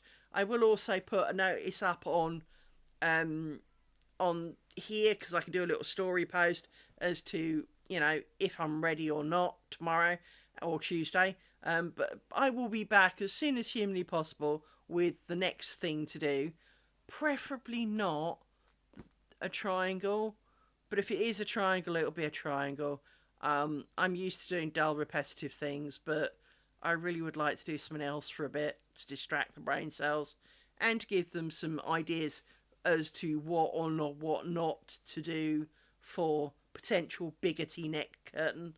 But yes, there you go. There is our final square number 6. Thank you for joining me. Thank you for witnessing the birth of square 6. As I say, I really do think that might be the best triangle I've done for a long time. The least problematic. Anyway, have a good rest of Sunday for those who've got much of Sunday to go. For those of you who've got a fair bit of Sunday to go, good for you. For those of you, but I need some food. I need to do some tidying, because I really do. And I need to, if nothing else, tidy up my table a bit, because it's kind of under a pile of shit. And I shall see you as soon as I am able. Take care, everybody. Bye-bye.